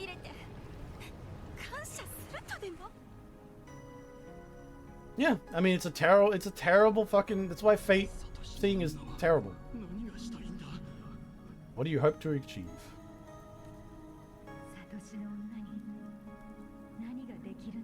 What can you do? Nothing apparently. Haven't you already seen it all plain as day? Haven't you already seen it? See, the problem is, all of this would be really impactful if it wasn't for the fact that we are so obviously living... So this story is in the wrong order. Like, let me just throw this out there. Like, you might look at this and be like, wow, great visuals, great concepts, great moments. All of them very true. Bad order. I am seeing a story about how fate is unavoidable after the fate was avoided. Because Augusta and her story was the fate playing out. And Luno was playing her role to avoid that fate, and they eventually succeeded. So this is already invalidated, and also it's invalidated in such a very unfun way, with it just being basically, you're like the best, so you avoid it. You know what I mean? This is the dark and harder part of playing with a Fate story. You need to have ways to struggle to overcome this and write it in a way that's like clever and that I accept. But for the most part, it's mostly just emotional slop. Oh my god, feeling slop. Which I mean, poorly written slop. Well, that's what slop means, really.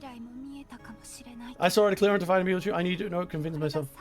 A clear, undeniable future. I know. All I need to do is convince myself of the final answer. I suppose there's like an answer here, like... Look at her tits. Sorry, I'm just like... Because she's bent over. Like, my god. Fuck. Damn. Damn.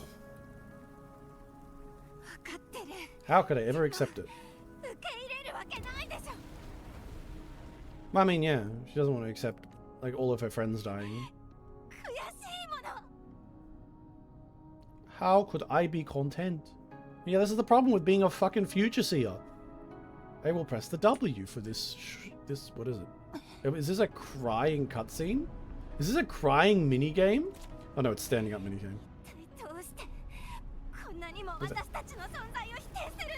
With our very existence being denied like this. Am I gonna play as Luno now? Damn, I'm still staring at her tits. Everyone watching is like, shut up and pay attention to the intense moment! Stop looking at her chest! Who are you to decide, Seven Side? I mean, that's you, really. Spacebar. I'm pressing the space. What? Oh, I have to. Chop, chop, chop, chop. Look at her. I'm giving her the courage to overcome herself. Wow. God, I hate fucking those minigames. They do not fit anywhere. Like, they're so stupid. Oh, you get to see her belly button. Cute. That's my brain. That's my brain. God. Certainty is just a narrow boundary set of fate severs. The unmeasurable, the free, where dignity lies. You want to know where, like, there are stories where, like, fate, prediction, powers of, like, causing something certain to happen or overcome and stuff. There are some good fucking stories with that, right? Some really good fucking stories. This is not one of them. This is not one of them. But it feels good, doesn't it? But I think it's always been Kuro Games' issue in terms of the writing. Wuthering Waves specifically is issue, because I haven't seen everything Kuro Games done. It's always been Wuthering Waves' issue in pulling off the victory in the build up to these moments. Great fucking moment, great cutscene, gorgeous singing, great voice acting. Not built up to in any way, shape, or form with the other elements of the story. It's always been a vibes fest. You know, they're like, oh, this vibe would be good. But, like, they didn't think about the order, the build-up, the placement, all those things.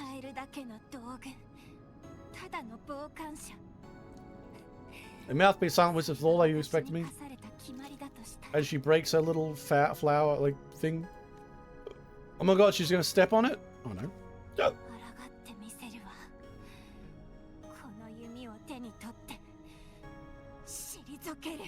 She wants to break fate, which is a cool idea. I just think we needed to have that this happen earlier. This needs to happen, and then we need to see the fate fuck up. You know, we need to be going into that fate after seeing it confirmed. Like, what you do is you'd show this fate attempt to break fate, and like you'd show it like succeed, like failing. But you show it failing, and then we get to our end degree where the main character is involved to somehow overcome whatever else comes next. Like, that's what you would do. But in this one, it's like, oh, you've already overcome it? Oh, okay. What? We already see that you can overcome it, you idiot. We're just like seeing your resolve. This will feel like just more or less a backstory flashback, which kind of sucks. Are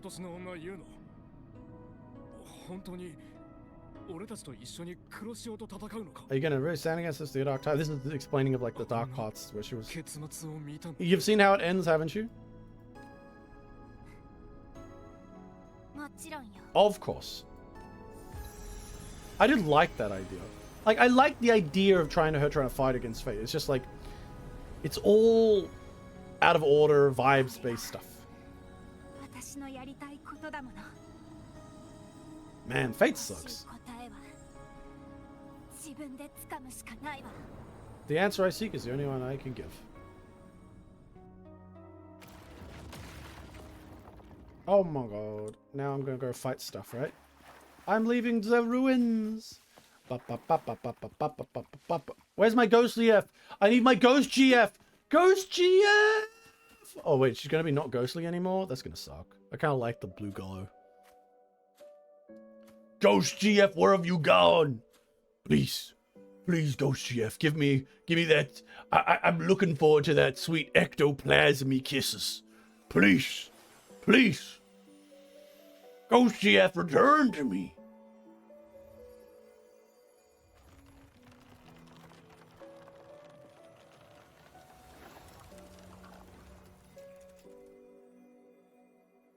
So much money in the service of such a poorly considered story. Oh, it's the dad. Hi, Dad. How do you know I was doing that? Because you're a dad. Who are you really? I mean, it's a dad.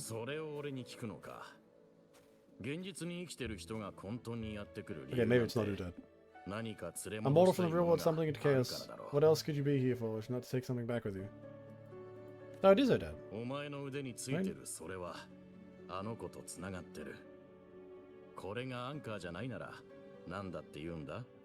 Fair enough. He knows all things.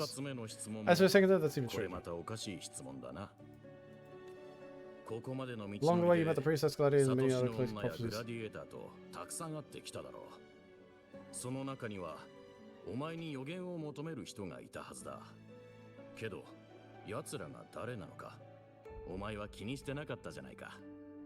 You gave me a strange feeling because, like, you know, what else is there to say? I thought you were her dad.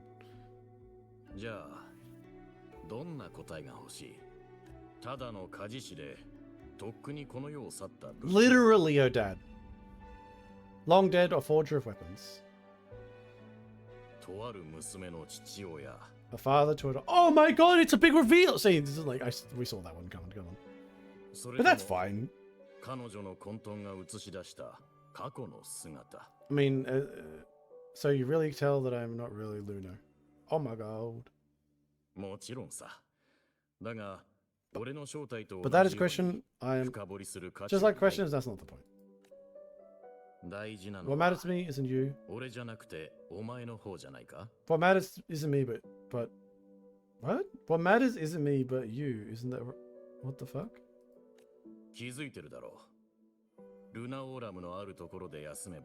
The more memories and connections manifested into reality, Luna's spectre became more real. Yeah, she became less spooky GF and more of a real GF.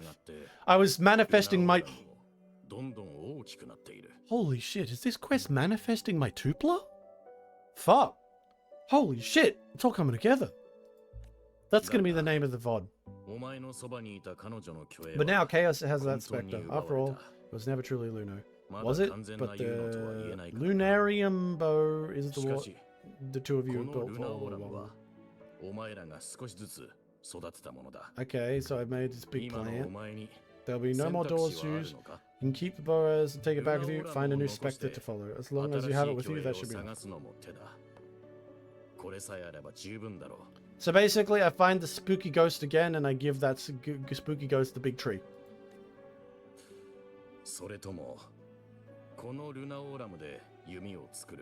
Or do you want to still forge a...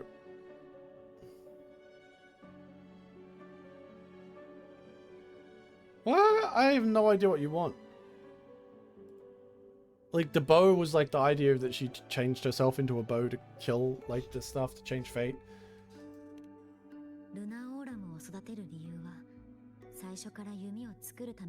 We're making a bow, yeah. When are we going to make a bow?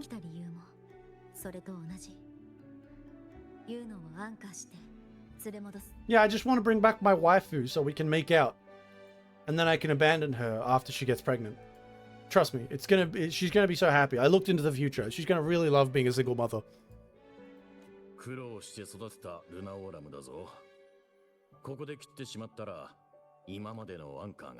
If you cut here, all your previous anchoring will be for nothing. You might have to start over many times. This thing going even less smoothly. Are you willing? Not to mention, being trapped in chaos so long, there's a chance she's already forgotten her. You know what really sucks? Like, something I just want to throw out there about this arc that is like a secondary effect. And I talk about these all the time, but here's a secondary effect of this. This quest essentially confirms that there will be no real lasting deaths in the game. Luno kills herself to change fate, and now we're just magically going to get her back.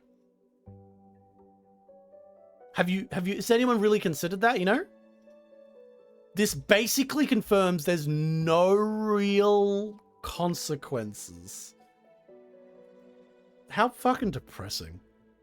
Why don't we just go get fucking goddamn Pavlova's random friends from the past and be like, you know what? Come on, let's go grab them. We'll go grab them out of the chaos. And, you know, bring them all back. And now you're happy again. We don't, though, because we're lazy. That's the only way I can excuse it. Do you want to show away all the certainty you built on a gamble?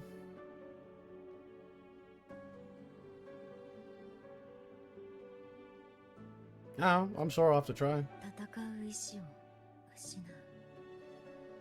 I don't know who you think she is, but the Luno I know would not give in so easily. My Uno would be like, I'm drawing 4, baby! She promised to meet at the end. As long as Luno needs a boat, I'll be the one to carry for her. Oh my god, I gotta bring a boat. Do I have to kill this man? I always thought you followed the light's guidance, but now I see you've reached this point with the light followed. God, it's so fucking on the nose about how, like, over the top Rover's, like, the hero of everything. God fucking damn it. How can I forget? The greatest archery isn't hitting the target every time. It's about letting the arrow choose the mark where it lands. You could say all the fancy things you want. It doesn't change the fact that I really don't like how this plays out. Why can't I struggle? You know? Why couldn't this fucking scene be him saying, you're wrong. You could never take her back. Fuck you. You know? Like, and then like, beating me up and telling me to fuck off. And like chaos is like ripping me down and I'm being dragged into like hell as like I go through. And then like right at the end, like as I'm going forward, I'm like desperate. I can't get it. I'm being beaten up. I'm fighting. And in the end, and then it says, you can't have her back unless you're prepared to give something up. And they don't have to tell me or show what it is. They just show that you do agree to it. And then through that, you get to Uno and she comes back and she's like, but what did you give up? And then you just say, it doesn't matter. You're back and that's what matters. Like, that would be more interesting. Like an implication that this world is a much more fucked up, weird place with like entities and fucked up shit in it, as opposed to just spooky memory land. Look at me, rewriting and making the story better on the fly. Once again, it's a Wuthering Waves stream, and you know that's how I play. I said before, I forge weapons. If you still want, I can forge a boat. Yeah, make me a boat. What are you talking about? I'm not a fucking forger. What do you want me to do? I just got a sword. I suppose you want me to cut it down. It's not an axe. You know how long this will take? That's not how that works. Oh, I just have to click. Oh, I gotta hold. Bonk. Oh man, look, intense gameplay! Intense gameplay. Oh, bonk. Wow, this is like, God, I'm so emotional right now, guys. So emotional. I'm just hitting the... Wait, why is it taking... Like, legitimately, how many times do I have to do? Do I have to hold it down? Like, just hold it down the whole time? Oh, no. Why did I have to do that?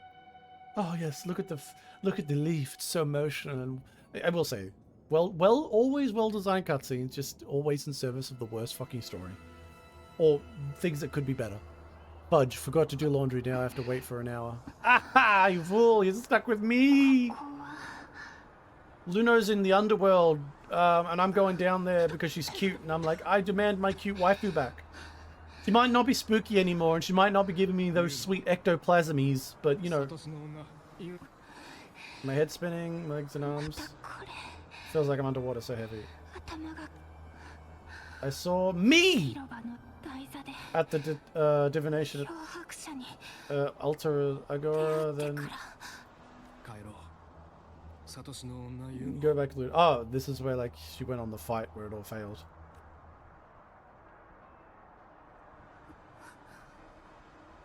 Hairless, what are you doing here?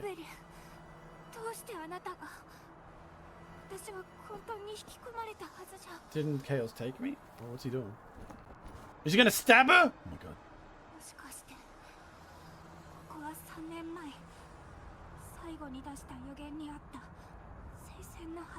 I like all these dead people.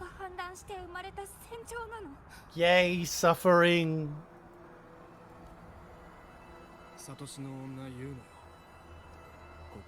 We're already indebted to you for accompanying us on the journey.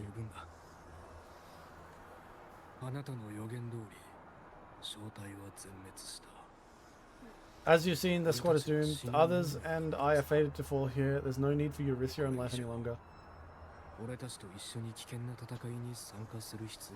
It's pretty Chad response, my brother.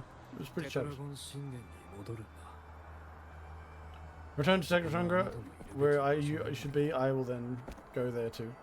See, this looks like really fucking cool, like all the flames and dead things. Why didn't they have scenes like this in the main quest with Augusta? I always see these flashes of cool. I'm like, damn, this should be main line all the time. Don't you underestimate. Oh, she's gonna get up.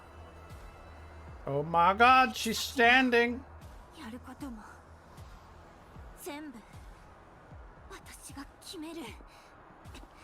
Oh my god, she's gonna go fight.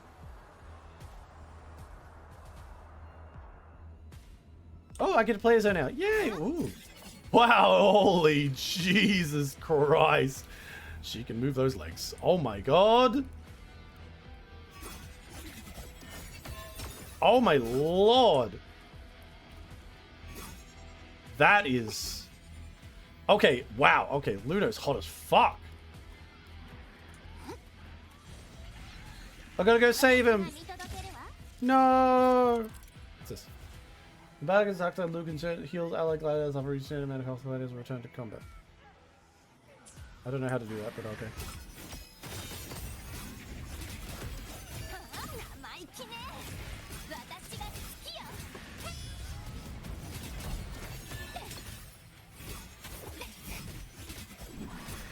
Leave him alone, damn it.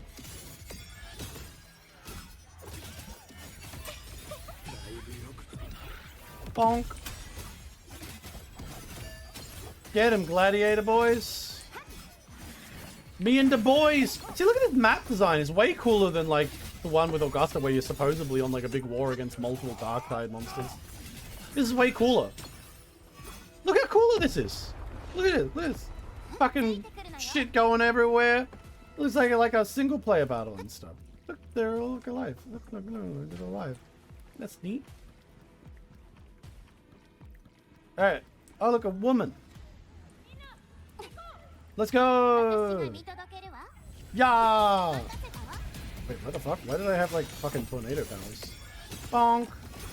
Bonk, bonk, bonk, bonk, bonk, bonk, bonk, bonk. Get up!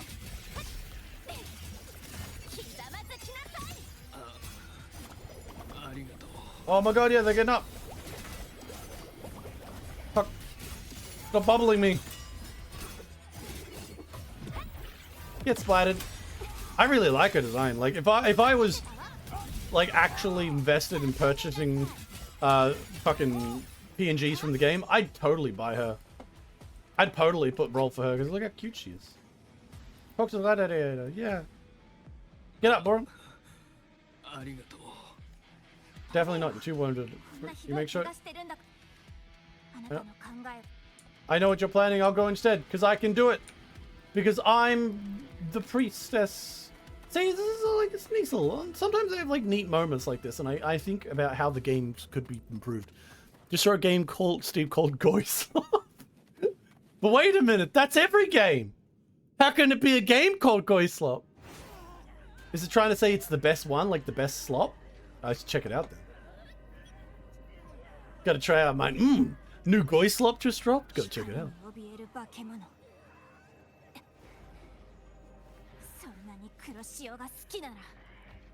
They look kind of cool with their armor. Go, Luno! Oh my god, I've got a moment to look up because I'm super cute.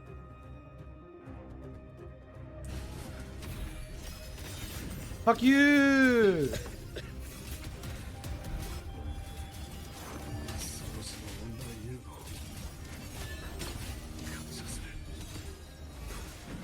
Fuck you! Leave my fucking ads alone. I need them. Ah, fuck you! I'm defeating them. I will change the future. I'm sure this will happen like I think. Yeah, it's gonna be fine. Don't worry. See, look, their health is max. We're good. We'll be fine. There's no way we'll lose. 100%. I really... Wow, I wish I could, like, level up faster, because, like, I want to use her special before the end of this to see what it looks like. She's already impressed me with the way that she can move those legs. Well, stop complaining. Get in there, girl. See, this is why they're all dying, because you're too weak. Maybe if you weren't, like, a pussy? If you weren't a bitch? Oh, big sad girl. Okay, I just stopped saying it. Great visuals all the time.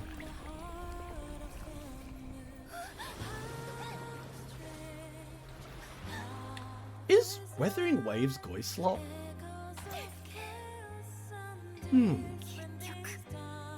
I don't think so. Goislop feels like it should have a specific definition, rather than just being a funny word to say. I can't do anything, she says. I wasn't actually reading that, I just listened to the Japanese. Don't worry, you can overcome everything, cutie. I have my super... Okay, once again, fucking look at that art. Look how cool this looks.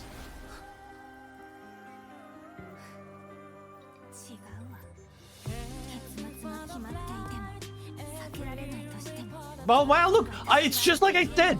Okay, she's floating through the space and I'm reaching out, although technically I'm sending her something. This is legitimately what I said!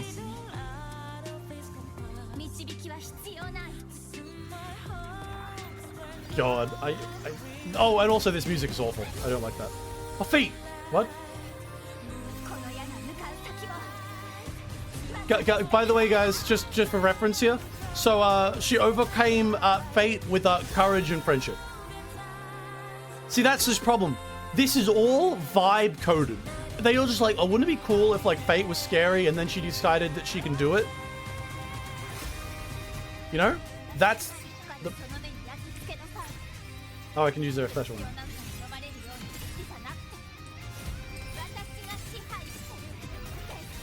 As a moon, I can land you. Fucking...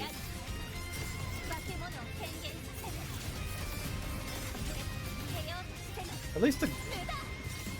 Oh my god, muda. Wuthering Waves. It's so impressive that in this moment, after this is all happening and shit, and going on, that I'm actually having the... Oh my god, the fact that they use her feet to knock that up is actually ridiculous. What the fuck? I can like spin under the ground? That's cool. But it's like these moments where like they just kind of go in and slop around really does like appear like my brain just kind of it's like how great this is really like shows off how bad everything leading up to it was, because they don't deserve any of this. The way she's overcoming this is entirely she feels like it. Oh look, I'm reaching through and now she's gonna reach back, right? Come on, reach. Oh my god, it's literally as I predicted. I'm just so good, guys. I overcome everything. I reach out and I provide. Oh man, I'm just so beautiful. Oh my god, I got my wife back. I'd rewrite the ending.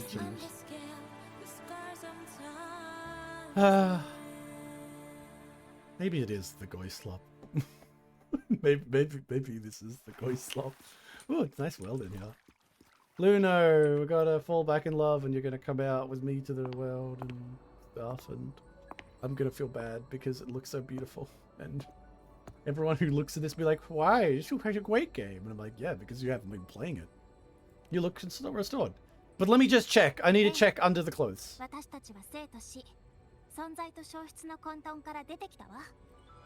Oh my god, we came out chaos between existence and non-existence. Legitimately, can the main character ever suffer ever? I don't think I can lose as the main character. None of my friends will face the consequences of their action. Legitimately. No one's allowed to sacrifice themselves. No one's allowed to have any sort of impact. There's no real things. Nothing has consequences. Everything can be overcome with just a friendship bracelet and like courage. This is the shit I fucking hate about Wuthering Waves. It always does this. Like, oh my god. It always goes, wow, guys, look at this. Look at this pointless bullshit. Fuck, I hate how it's all vibe coded. It's just like, I've said it before and I'll say it again. I'd say an AI wrote Wuthering Waves' story, but an AI would do a better job. Perhaps not a better job with the visuals. There aren't any guiding traces, no visions of fate's hand. It's just you and me, and our grasp of what's to come. Oh my god, the whole future thing. Compared to what we need. An unwritten void, because I can't do anything.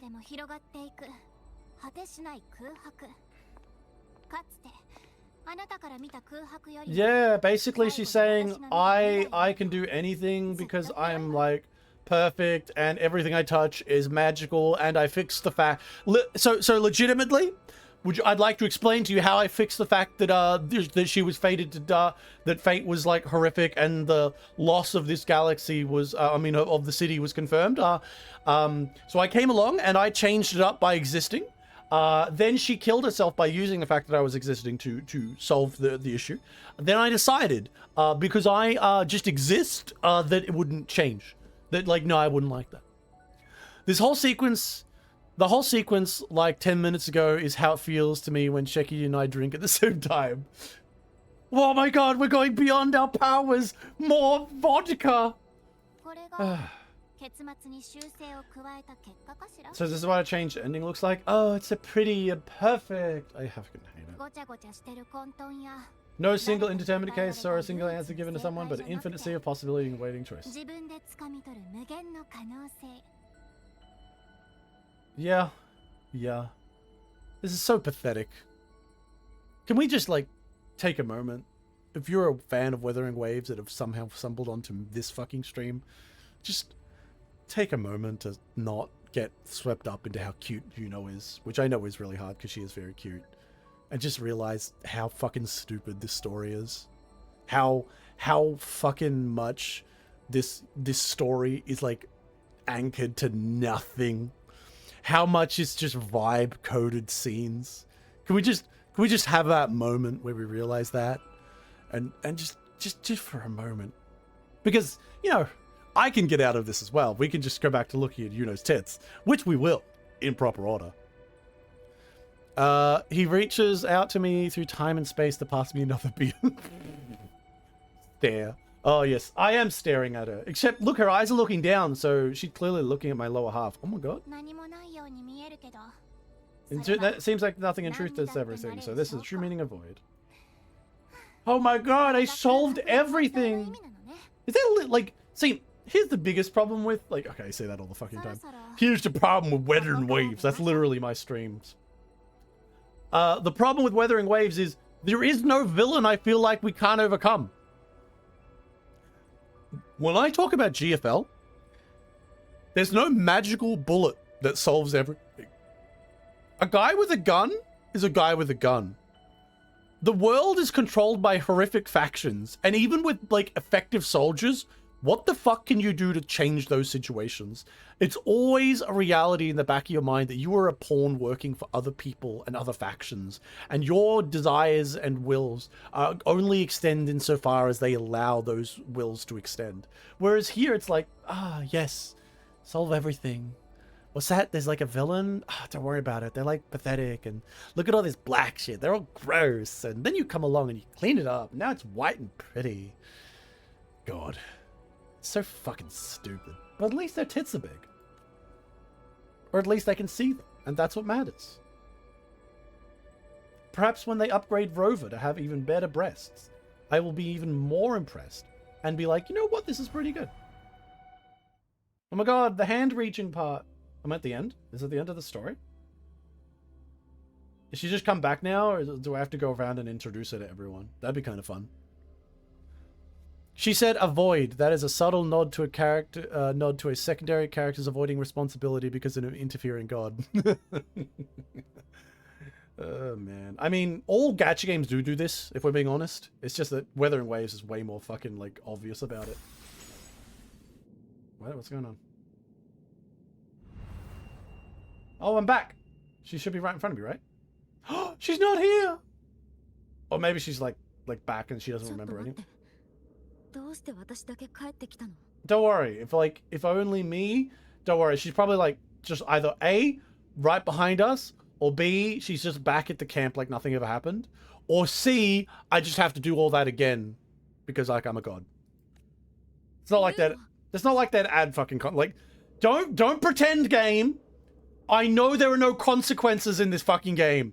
There is no consequences. Don't pretend. It fucking dares pretend. No, it's because it never happened, you idiot. You changed history. It didn't fail.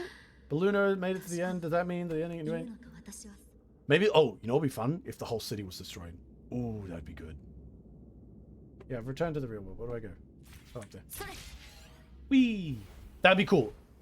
For a moment, you can't quite tell. If, like, the entire cities... Were those times with Luno are real or just... Shut the fuck up! Shut the fuck up, game! What are you doing, game? Are you really going through like this? Oh my fucking god, game! Fuck you! Fuck you, game! Stop fucking around! God, I fucking hate you so much, Wuthering Waves. You just keep doing this shit for your unearned fucking things.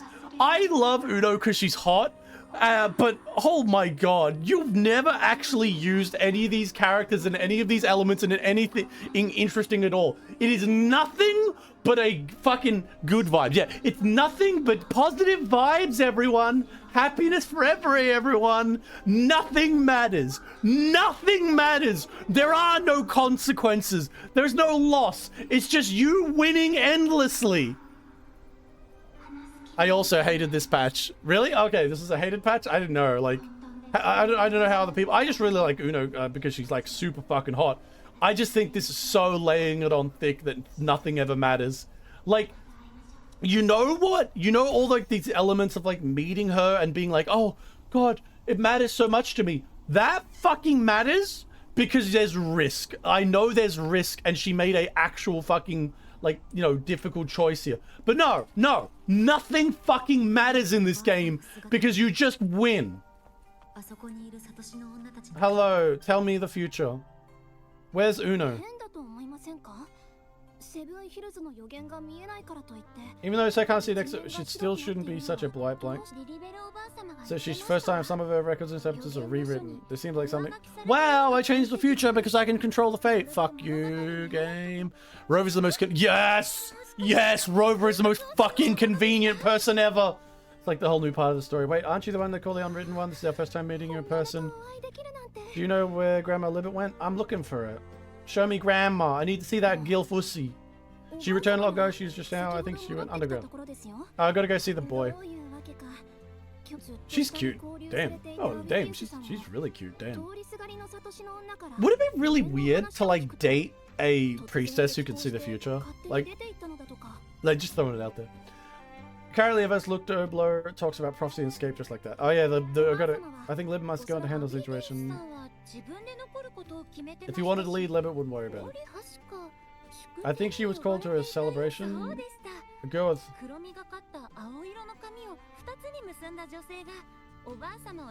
Oh wow, they're talking about Uno. Wow. Yeah, shut the fuck up. Do you know who Uno is?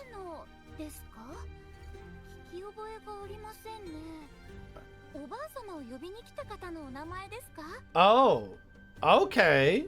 So there are. This is. Well, we'll have to see how far they take this. It's not changing how I feel, but if it turns out that all the memories of Uno in the city are lost, that'd be kind of interesting in like a sad way. But it depends whether or not fucking Augusta and other don't really remember her completely. Oh, we only just became princess. We don't know about this. Maybe she was okay. No. Okay. No. Maybe not. Maybe they were just like fucking. Maybe it was just like ooh. It could. Who knows? Sorry. Do I give a fuck to ask? Maybe I do. How are you holding up? The bow girl, dude. Kept my distance, went right back into it. You seen the girl with dark ponytail? Yeah, I see a girl like that. She walked out like a cat, nimble as ever. Seems like charming. Didn't I literally describe her? I literally described her to like fucking people. You should realize, like, wait a minute, that's her. We drink raspberry. Yep, everything's perfect. How?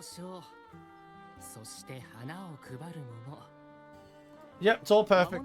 I just you've come to Neither. I'm looking for someone. Have you know? You were just ask like that.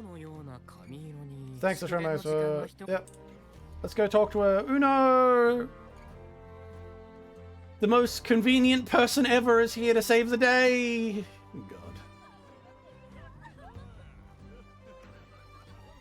I am the most convenient person ever. It's so fucking stupid. Yeah, where is she? Come on. Show me my waifu. Is she gonna be like confused? I mean, like, seems like people don't actually remember her, so maybe like she's got blue hair. Then maybe that's the one they're oh, that's what they're thinking. Is that the one they're talking about? It's a fake out. She said ponytails were there. There, she's here, you fuckwit. Everyone knows she's gonna appear. Man, helpful noble's actually kind of got it going on. What the fuck, bro? I'd smash. I'd hit. Then again, I'd probably. I was about to say I'd hit almost anything with a female form, but I need to make a variant here that in the game, because like real life women are horrifically. There's some horrifically ugly women in the world. There are some women out there that are so ugly that even me, being 100% straight, would consider maybe I'd probably go for a fanboy before them. Didn't you tell me we would meet at the very end? Why can't I find you? Shut up. They're just dragging this thing out. Look, here she is. Yeah. It's fucking so...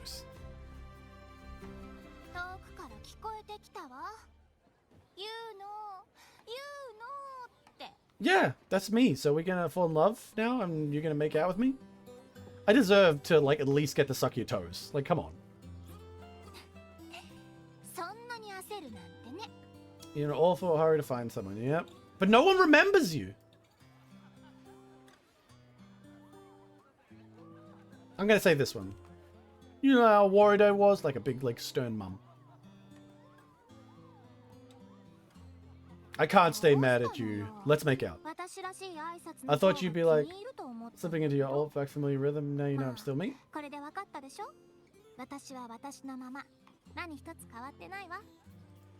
I would actually prefer that there was some changes. It would be interesting. For example, what happens if she comes back and like her memories are all fucked up and like nobody remembers her and it's like actually depressing and shit like that? That'd be so fun. Now it's time to talk. Just tell me how many people recognize you. None of them. Come on, let's go.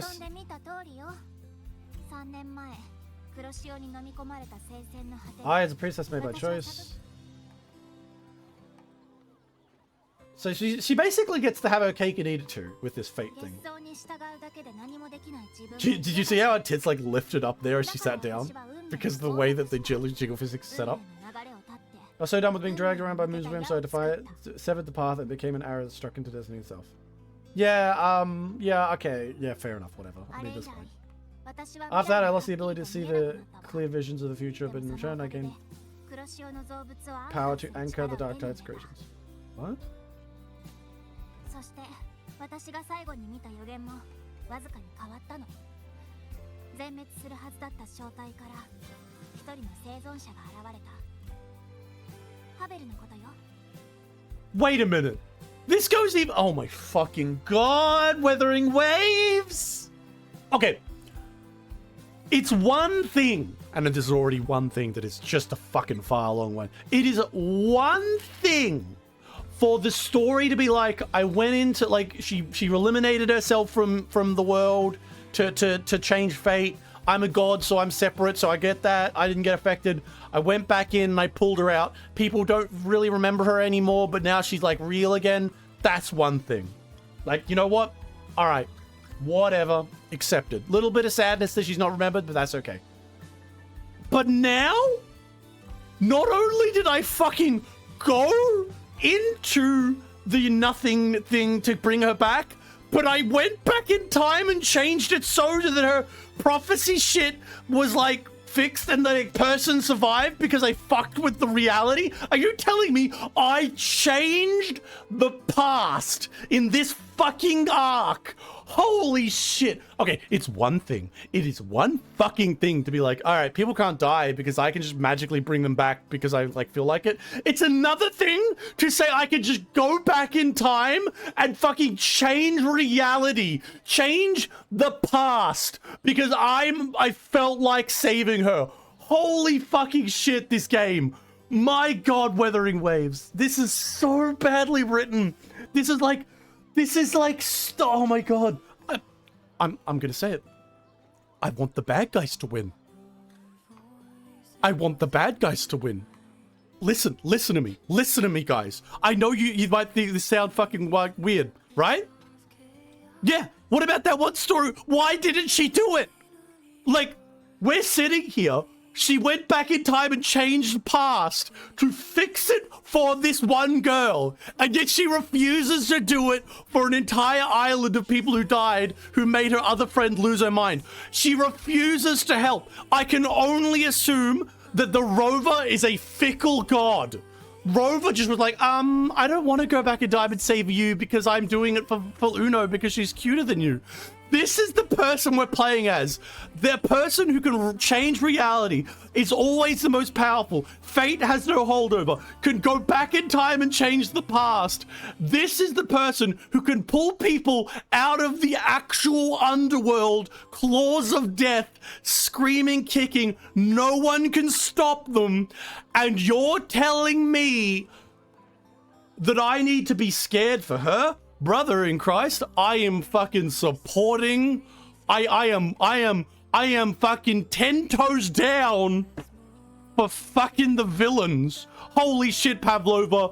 Pavlova, I hope you get your thing working out.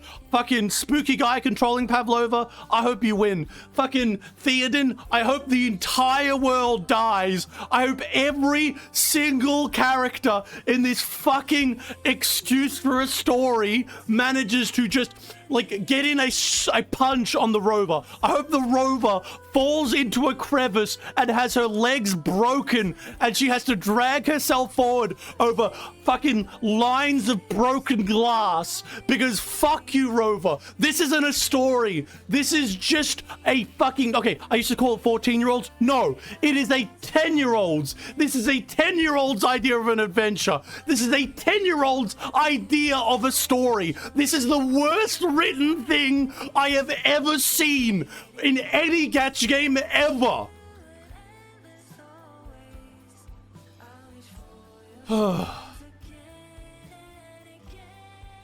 Man. Fuck. Let me get some water. Holy shit. I gotta drink.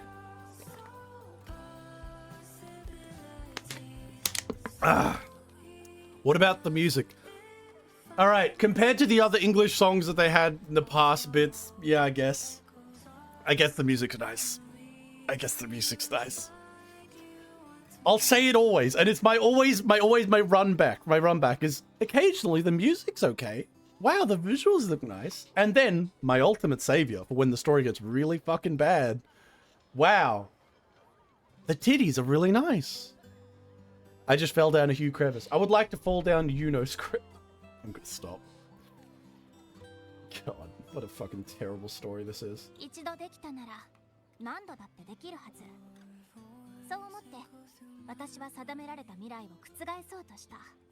So wait, does she even remember? Okay, she seems to does she remember the fake future then? Okay, wait. So here's the thing.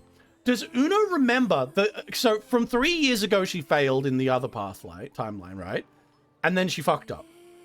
And in this one we changed it so she succeeded, and that changed up stuff so she eventually succeeded here. But then people kind of don't remember her. Does she remember everything, or did we just like delete parts of her memory? Like, what the fuck's going on there?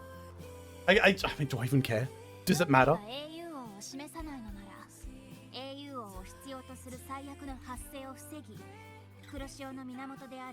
Since fate didn't prepare heroes, we decided to eliminate one by taking the dust of the source, the sovereign, and the paradise.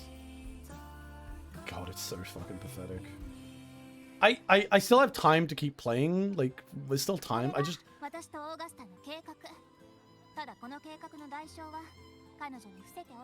Though I did hide the tiny little cost. Your disappearance. God, I hate this fucking game so much. How can anyone play this game? I have no idea. I couldn't care less. That's the thing, though. How can anyone care about this game? I am having problems with Star Rail. Star Rail has problems that came out from the Amphoria storyline that I started to dislike and had problems with, and I haven't continued from Amphorius yet.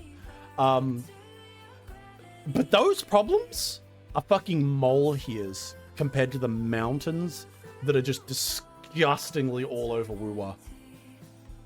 WuWa has like, it's not okay. It's so hard to call WuWa's story problems when they are literally the story. It's like looking at a train track, a train crash. Like, there's just a massive train crash, and you go up and go, yep. See the problem there? Tail lights out. Is that really something to kind of? Can you really like talk about that when the train's crashed and everyone's dead? It's that's the thing. The train is crashed and everyone's dead. That's the thing. That's Wuthering Waves. And I'm just sitting here looking at the tail lights going, man, look at the tail lights. Next patch is almost the same. Good vibes and aura farming with some new characters, almost convenient as Rover, but with tow times the normal budget. Oh, fuck me. Oh. Even then, even if every trace of my existence was erased, who can say that the altered fate I left behind isn't proof of my existence? It's fine, I'm a god. I'm amazing, I just fixed it, don't worry.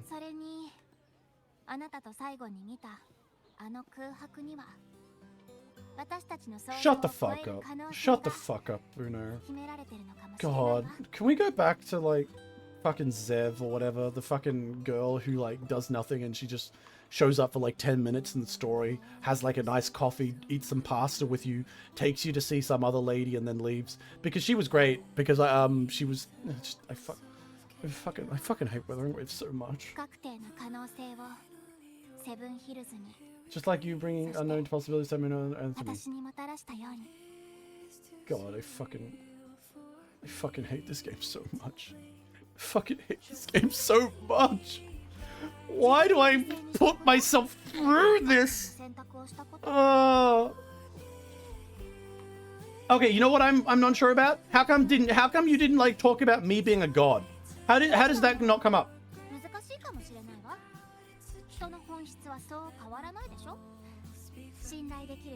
This is such a vibe checked fucking I hate this so much. I hate it. You know what? You know what I'm gonna do? I'm going to stop playing after I get the quest finishing done here. I just don't think I can bring myself to do it. Okay, not that I'll stop playing the whole game. Just for today, I know we've still got a bunch, like, we've got like 40 minutes left of usual time that I play. but I don't know if I can bring myself to do it. It's just, you know, sometimes you just reach this point, and I just feel sick. I just feel sick.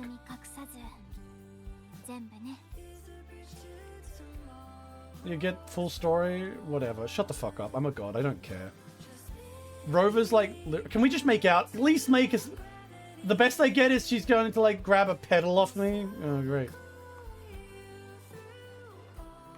Can we at least like make out? Do people... None of them recognize me. I guess I've got like dominated on you.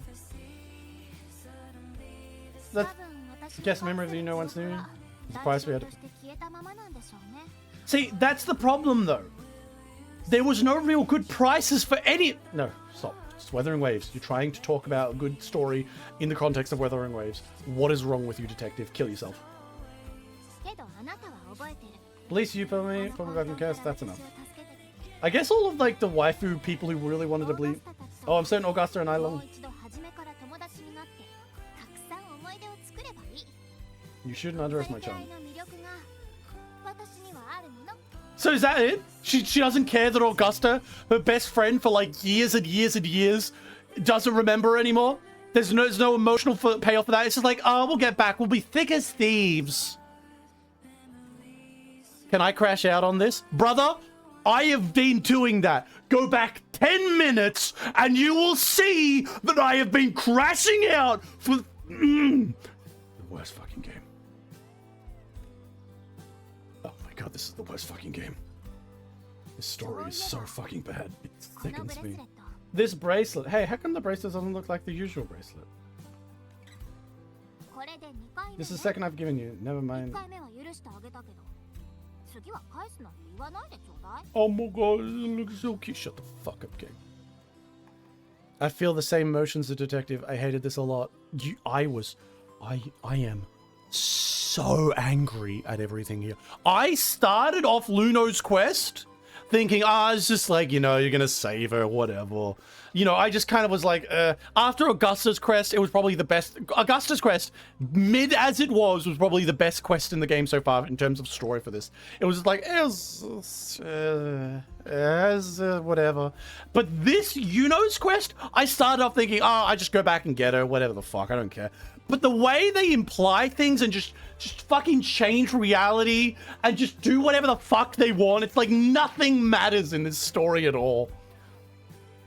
It just isn't fair for Augusta, who apparently knows Yuno for so long, to not be the person to save her dear friend. Like, why not? Why the Rover? Why do you feel like they explored so much of their friendship and now their relationship was just like reset? Like, bro, yeah, and then they're not even letting that be a thing. See, that's the problem I have with Wuthering Waves. If I was forced into a story where I didn't want to make a story where the fucking reveals that the main character can literally stop anyone she wants from dying, can go back in time and change reality to some degree, to all this bullshit, if I had to do that, and at the end of it, no one remembers her anymore, I would focus on the emotional impact and the loss of the memory of Augusta and Uno. But no! We need to end on a happy note. Nothing has to be sad. It all has to be happy and go lucky. She doesn't even fucking care that her friend will never remember her again. What kind of story is this? Was this written by the most like mentally ill? No, not mentally ill. Sorry, a mentally ill person would make some like dark fucking twisted fantasy shit that would be really interesting. No, smooth-brained corpo idiot who's like, well, I don't want to have anything sad at the end of the story, so yeah, let's just happy. Let's keep her happy. Just fuck you. Fuck you, writers.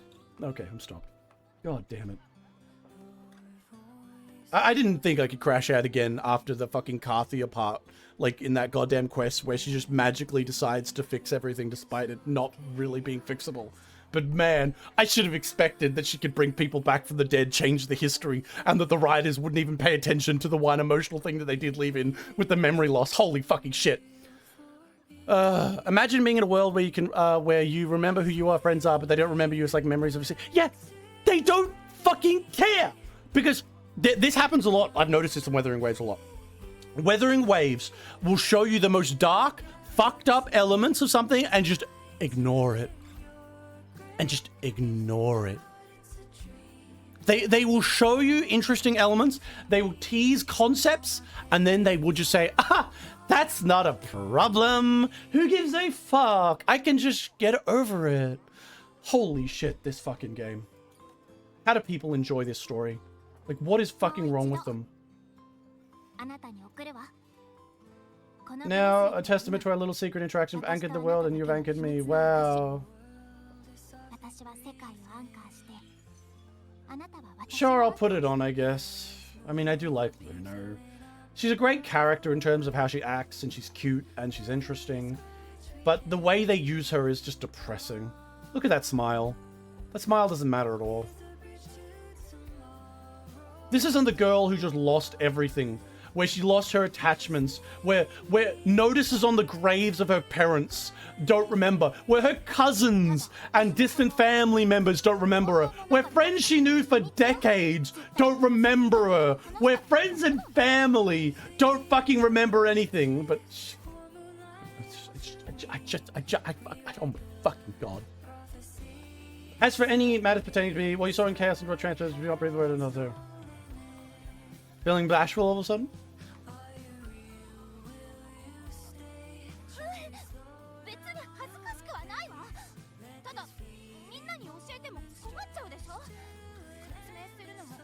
Look at her acting all like tsundere here. How pathetic is this? How pathetic is this? I want you to take this in. This girl just lost her identity in her own society. She doesn't have a house anymore. She doesn't have goods anymore. She is lost adrift in a world where the only person who knows her is you. She might have changed reality, giving all that bullshit, but she has nothing to show for it. And she's acting like a bashful little tsundere. How cute. How cute, guys. Isn't this story great? Isn't this just such a lovely story, guys? Isn't this just the worst fucking writing you have ever seen in a gacha game in your life? If you have watched to this part, if you are listening to me, Lord of Cheese, Venox, I'm telling you right fucking now, you two. If you are listening and understanding the feelings I have right now, go watch the cutscenes of Girls Frontline. Please. Watch my video on my channel. I know, that's begging for views. Go watch the video specifically on Girls Frontline. Go watch it.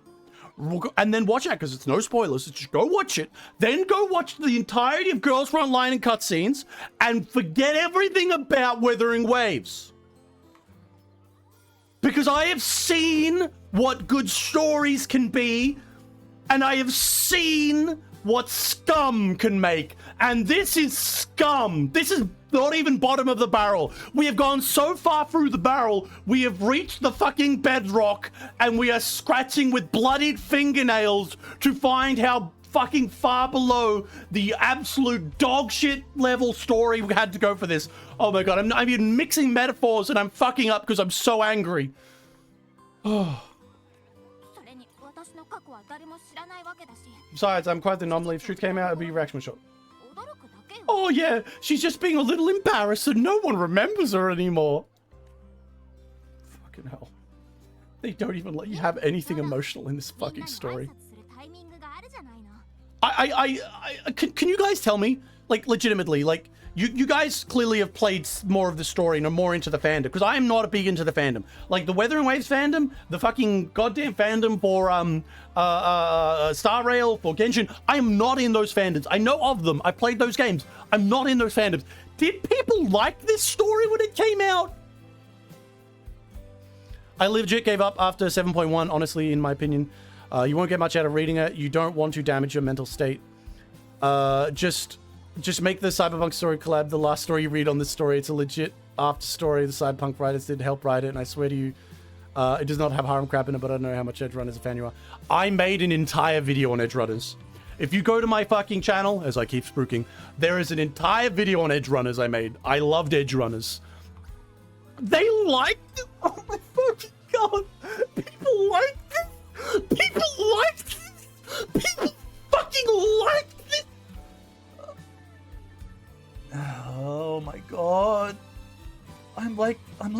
clown world. I'm living in clown world. What the fuck? Holy shit, am I living in a fantasy? Am I the one sane person in a sea of absolute retards? Oh my god. Holy fucking shit. I just... Ma'am.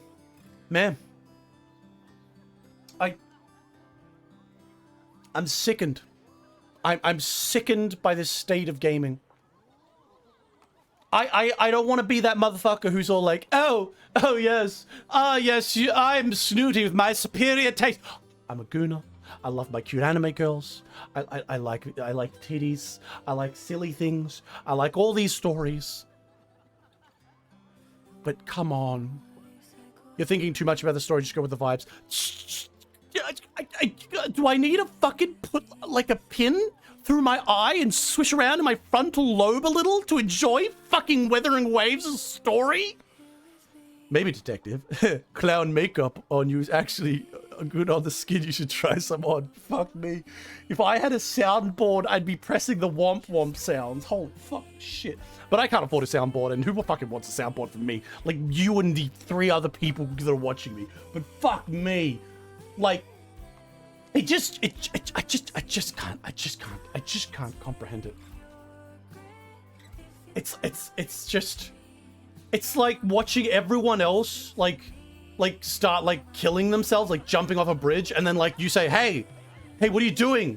Stop jumping off that bridge. And they're like, what? Look at this guy, he doesn't like bridge jumping. What a retard. He doesn't like it. Fucking hate it. Shut up. I don't even care about the fact that that's a beautiful scene or a beautiful artwork. This is the worst thing I have seen ever. I'm looking forward to reaching the there's still another one to go that's apparently worse than it. There's so no purpose to watching this fucking game. And I still have to go through because I promised I'd get up to date. You know what this should have been? You know what you want? Okay, you want to know how I could justify this? This is me. I'm rewriting the story on the fly right this second to make it better. What the rover does doesn't it brings back Luno, right? But here's the thing. In exchange, she wipes out every single memory that they have of her. I want to see an image where Rover is standing at the edge of this party, watching in, and someone comes up and goes, oh, I haven't seen you around. Were you one of the gladiators who engaged in the battle? And Rover's watching as Augusta and Luno like laugh and drink and hug in the center as they dance, happy to the victory. But Rover's standing on the outside, watching in. Rover smiles, a little bit of sadness, turns, and begins walking away. That's what I'd do. That's what I'd write. That's what I'd do. The world forgets her. Everything she did here is forgotten. Lupa forgets her. Everyone in Septimon forgets her.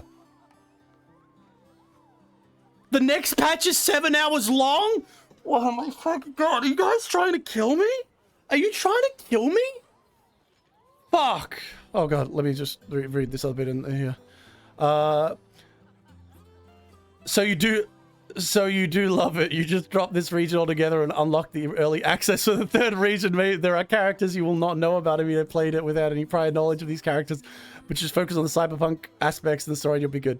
See, I know, and I might play that right at the end. When I'm finished, when I am up to date on the actual main story, I might go back and I might play some of the side stuff, including the cyberpunk story. Personally, I don't really want to play it because, well, yeah, it's made by the cyberpunk writers and stuff. I'm kind of happy with how cyberpunk ended. But then again, like, you guys probably know by now, and considering my solution to the alternative solution to this ending was Rover gets forgotten and everyone, it's like a sad, melancholic ending. Like, you should know by now, I'm a big suffering enjoyer. So fucking the end of Cyberpunk Edge Runners, I was like, hell yeah, buddy! This is the greatest shit ever! You should. God damn, I fucking loved it. I can't help it. I can't help it. Go watch my Cyberpunk video, you nerds. I'll force you. I'll force you. But anyway, let's keep going. Golly, you have a load of our little tradition, unwritten one. Let's go together. Drenser's rose petal in the glory and triumph.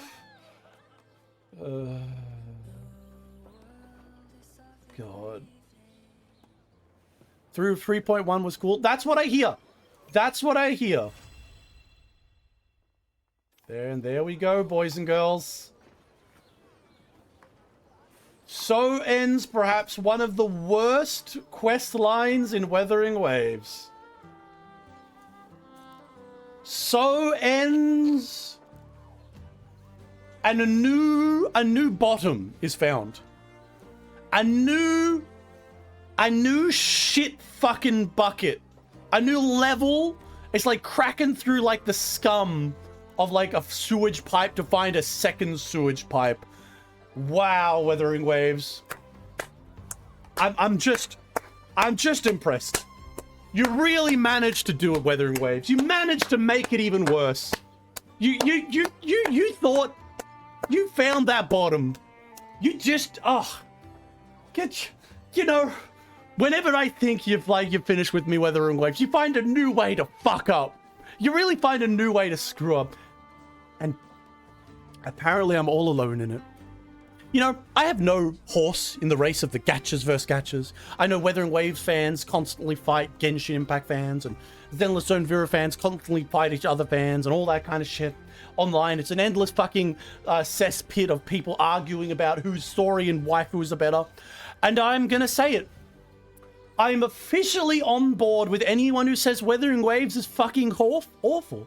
I don't care what angle they're using. I don't care what justification they're using, because they're right.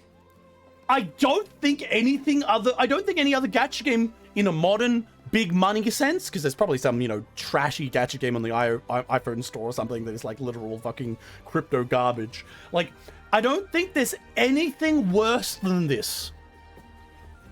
For me, this was the worst story so far. Honestly? Okay, where was the worst story? Let my brain kind of juice up here. Chapter 1, or like patch 1, like the entirety of 1.0, up to and including Black Shore was pretty fucking bad. Black Shore for me was one of the worst ones, in my opinion. Like, Black Shore was one of the worst ones. But there's a certain fuckery in this and the one with the blue-haired girl, and there's like the big version, the small version. I think her name is Kathia or something. I think I always get her name wrong. But her story, Kathia's story, I thought that was for me the worst one at that point, because they built up something kind of decent at that point. Because when they started the Raguna quest line after Black Shore, when they'd gone into patch 2.0 at least, that area they started to actually show improvements. Because like, you got to remember, back in 1.0, the character talking, the dialogue, the way it was like, it was actual ass. And Black Shore was the peak of that being ass. 2.0, they actually started to improve like the moment-to-moment talking, that kind of element. It was like, okay, all right, we're going somewhere. But then when they got to Kathia's part and they started going through that, and it was so terrible, and it ended in such a bad way that once again was similar to how this ended, that I fucking crashed out there. And that was the part where, if you've seen my VODs, I had a moment where I almost was in tears about how bad it was. I had just a similar kind of crash out, but rather than getting angry and staying angry, I got angry, then I got sad. I got angry, then I got sad. And I was like legitimately like, fuck, man. But this is probably second to the Kathia part in terms of bad. I'd say, I put it like this. Black Shore was fucking terrible. Kathia's quest was fucking terrible. And this quest was fucking terrible. But I think Kathia's quest was worse for me because they had built up me thinking they could have improved. Throughout, prior to the Kathia quest, they were kind of like not amazing, not really great. And while I did make fun of them, there was getting somewhere. And then they had that quest and it was actually fucking so bad. So I was actually hurt really bad by that in like a personal, emotional way of I had invested in this story and it failed. This is more like confirmation for those elements about how bad it was. So I can't say that this particular fucking quest is like the worst one for me, because like I already expected this, you know? Where there was like, if Augusta's quest had been better than just okay-ish, if Augusta's quest had been better than that, maybe this would have been the worst one, because then I would have like really been in pain and I really would have hated it so much. But I think honestly, this was like pretty fucking bad. And really, it's interesting because it comes down to just a few key elements in how they do the story, rather than like the narrative itself. Like, if you would change just like that, she didn't change the past, added in a bit more like intensity and like of the costs here, like if she had been sad, there had been no past changing. Maybe I had lost memories, she had lost memories, and we would have focused on that emotional ending as a heroic but sad ending. And we had this sad fucking moment of like Luno like being like, "Hi, my name's Luno" to Augusta. Like we could have, if we had paid attention to that, we could have had something special. We really could have had something. Okay, no, not special. That's a bit much. We could have been like, all right, okay, I didn't like a lot of this and how I built it up was like, but all right, okay, I'll live with it. But for me, everything about this was about how they like treated all these elements just came together was so fucking bad. And the fact that you're telling me that the next quest is 7 hours is disgusting. I am sickened. I was prepared to make a video on Wuthering Waves, and I already knew it was going to be a bad, like, you know, I'm going to make fun of Wuthering Waves for a bit. I didn't realize the depths of how much I would end up hating Wuthering Waves. This is garbage. And if you enjoy this, if you looked at this story, if you understood everything I said and you were here for the whole thing, and your response is, "Oh, it's not that bad," I encourage you, like, this is not me trying to be mean. I encourage you to play a better quality of game and experience a better quality of story. You can like shitty stories. You can like some vibes. But I encourage you, please, try something with a better story. Even a JRPG style story is like, you know, something, you know, it's in the same vein as this maybe. Please, try a better story. Try to widen your horizons. And understand where I'm coming from is not a place of just spite for the sake of spite. This is not some weird jealousy of like, my gacha game is better than your gacha game. No, this is a legitimate plea for you to understand that we don't have to live like this.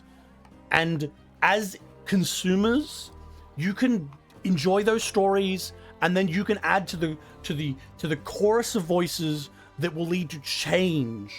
That the people behind Wuthering Waves could hear this and go, "Oh, we failed.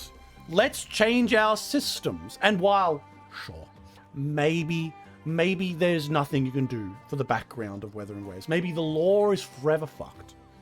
But perhaps just the moment-to-moment storytellings could improve. Just play the Cyberpunk story and stop the game. Don't play 2.0, please. It is for the best. Please don't go through with it. I wasted my time reading it. I'm sorry, but I must. I know what you're thinking. You're like, why are you doing this? Why are you wasting our time? Why are you wasting your time? But I am nothing if I don't keep to my promises. A man is not anything if he does not keep to his promises. If you make a promise, you do your best to keep it. I promised to play through the mainline story of Wuthering Waves to get up to date, to have a solid review of it, to spend 2 hours in a solid review of everything I said, just like I did with Zenless Zone Zero in the past. That I would reach that point, I would talk about it, I would discuss it, and I made a promise. You should keep your promises.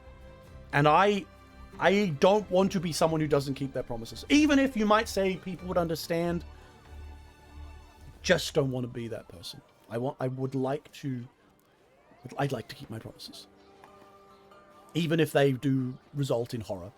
I don't think I'm gonna play it for the rest of this week. We're just gonna dip. We're just gonna dip from Wuthering Waves for a little bit. Just the next tomorrow's stream, I'm gonna play fucking Resident Evil 4 Remake. We're gonna play Resident Evil 4. I'm gonna shoot monsters and zombies. I'm gonna have fun. I'm gonna be like, wow, look, there's spooky what was it, Italians? No, Spanish. Ooh, spooky Spanish people. Oh my god, it's a creepy village. Oh my god, Diddle monster came out of the ocean, and oh my god, look, it's got 8 heads and tentacles. I'm gonna have a little bit of fun with that. We're just gonna enjoy. We're gonna realize that good games exist. We're gonna relax. Next week, we're gonna start the next on this funeral fucking march. All right, if you want to keep your promise, will you at least read the collab story, or prob not? Well, I think, okay, if we get to the end of it, I will seriously consider it. Because if I want to make a video on Wuthering Waves, I will need to play the collab story. Mainly, I mean, I'll have to, because, like, you know, if I want to make a video, my current, I'll give you a sneak peek at my idea for my Wuthering Waves video, just for reference here. Because, you know, I'm not a big popular streamer or YouTuber. Like, while my videos occasionally get, you know, tens of thousands of views, it's not often. It's and it takes time. So I'll give you the lowdown. No one's gonna fucking spread that around. But if I made a video on Wuthering Waves, this is how I envision it. It'd be around 8 to 10 minutes. The first 2/3 would be just jokes, memes, funny stuff, focusing on horny posting, just literally a non-stop smorgasbord of jokes and fun. And I, of course, need to talk about the collab with the Edge Runners and all that kind of thing. I'd need to focus on that. And the last third would be a dry, direct speech of me yelling at the camera, telling them how bad the game is. That's my plan. So I probably will need to play the collab story, but I probably will play it at the end of reaching the main quest. So you might just have to leave me alone for 6 months. I don't actually know how many streams it takes. Because obviously I spend a lot of time at the start of streams just chatting and talking and like doing all that kind of stuff. So that probably does affect it and how people enjoy, how fast I can get through these things. And, yeah, you know, man. What if 3-1? You know what? That's why I don't want to hold myself to that. I don't want to hold myself to, I'm just going to make fun of the game and like spend the last like 10 minutes. Maybe 3.1 is really good. Now, I place the likelihood of that at a 2%. Maybe 1% chance. And the reason I say that is not because I want it to fail, but I put it at a 2 to 1% chance of me enjoying it and like changing my mind on Wuthering Waves because of the hard limits to what you can like take on here. Because Wuthering Waves at this point has done such a bad fucking job. It has so much baggage, and particularly baggage in the lore. Because even, remember when I was playing through, if you were there for it, I maybe weren't, but I was playing through the Pavlova quest. And with the Pavlova quest, I used to talk about how, oh, there's some nice elements, and then I would almost automatically mention the lore, like the fucked up elements of the lore, or the lacking elements of the lore. And those parts are always going to be there. So I can reach 3.1, and they might have an amazing on-the-face story, but will it be enough to overcome my deep-seated hatred for the deeper lore that informs those current quest stories? Or will just all the baggage from like quests like this and the moments like this, me crashing out against the game, will that not color even like infect a better story? Will a good story within the Wuthering Waves universe be suffering and horrified and affected by my dislike of other elements of the game that have come before it? Because let's not lie, you might sit there and you might think, oh, no, I can approach this game and I can approach this story within this game as its own thing, an isolated incident, an isolated fucking narrative. No, you can't. Everything you've experienced up to then will inform it.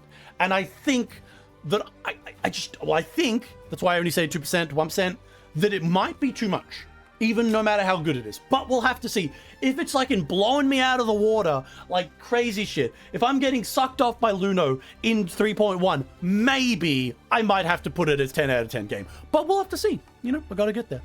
You know, I said I'd leave early, but like I fucking stayed around actually for quite a while, just talking about how bad it was. But no, thank you for hanging out, for all of you here. all of you who have listened to my yapping, I would highly recommend. I know this is just like me like yelling.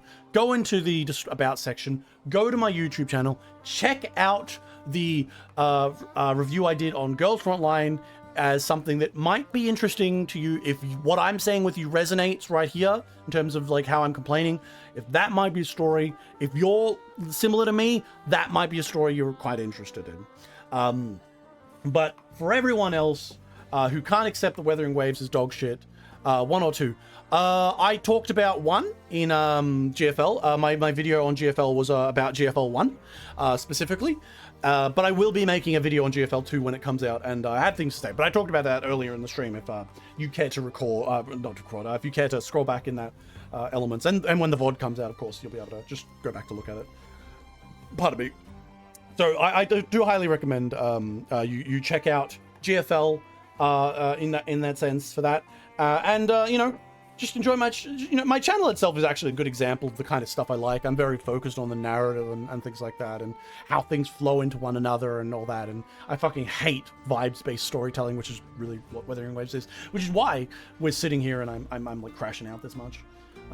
I hope my mic didn't like peak. It probably did, and I'm sorry for that if you were listening when I was like truly losing it. But no, thank you for hanging out. Thanks for chilling. Have a nice relaxing day. Tomorrow we're going to be playing a full-on normal game. We'll be playing Resident Evil 4. We're going to kill some Spaniards. We're going to relax. There's just going to be like, you know, just big murders. You've played Reverse Collapse. It is on my list. I've been prepared for it for a long time.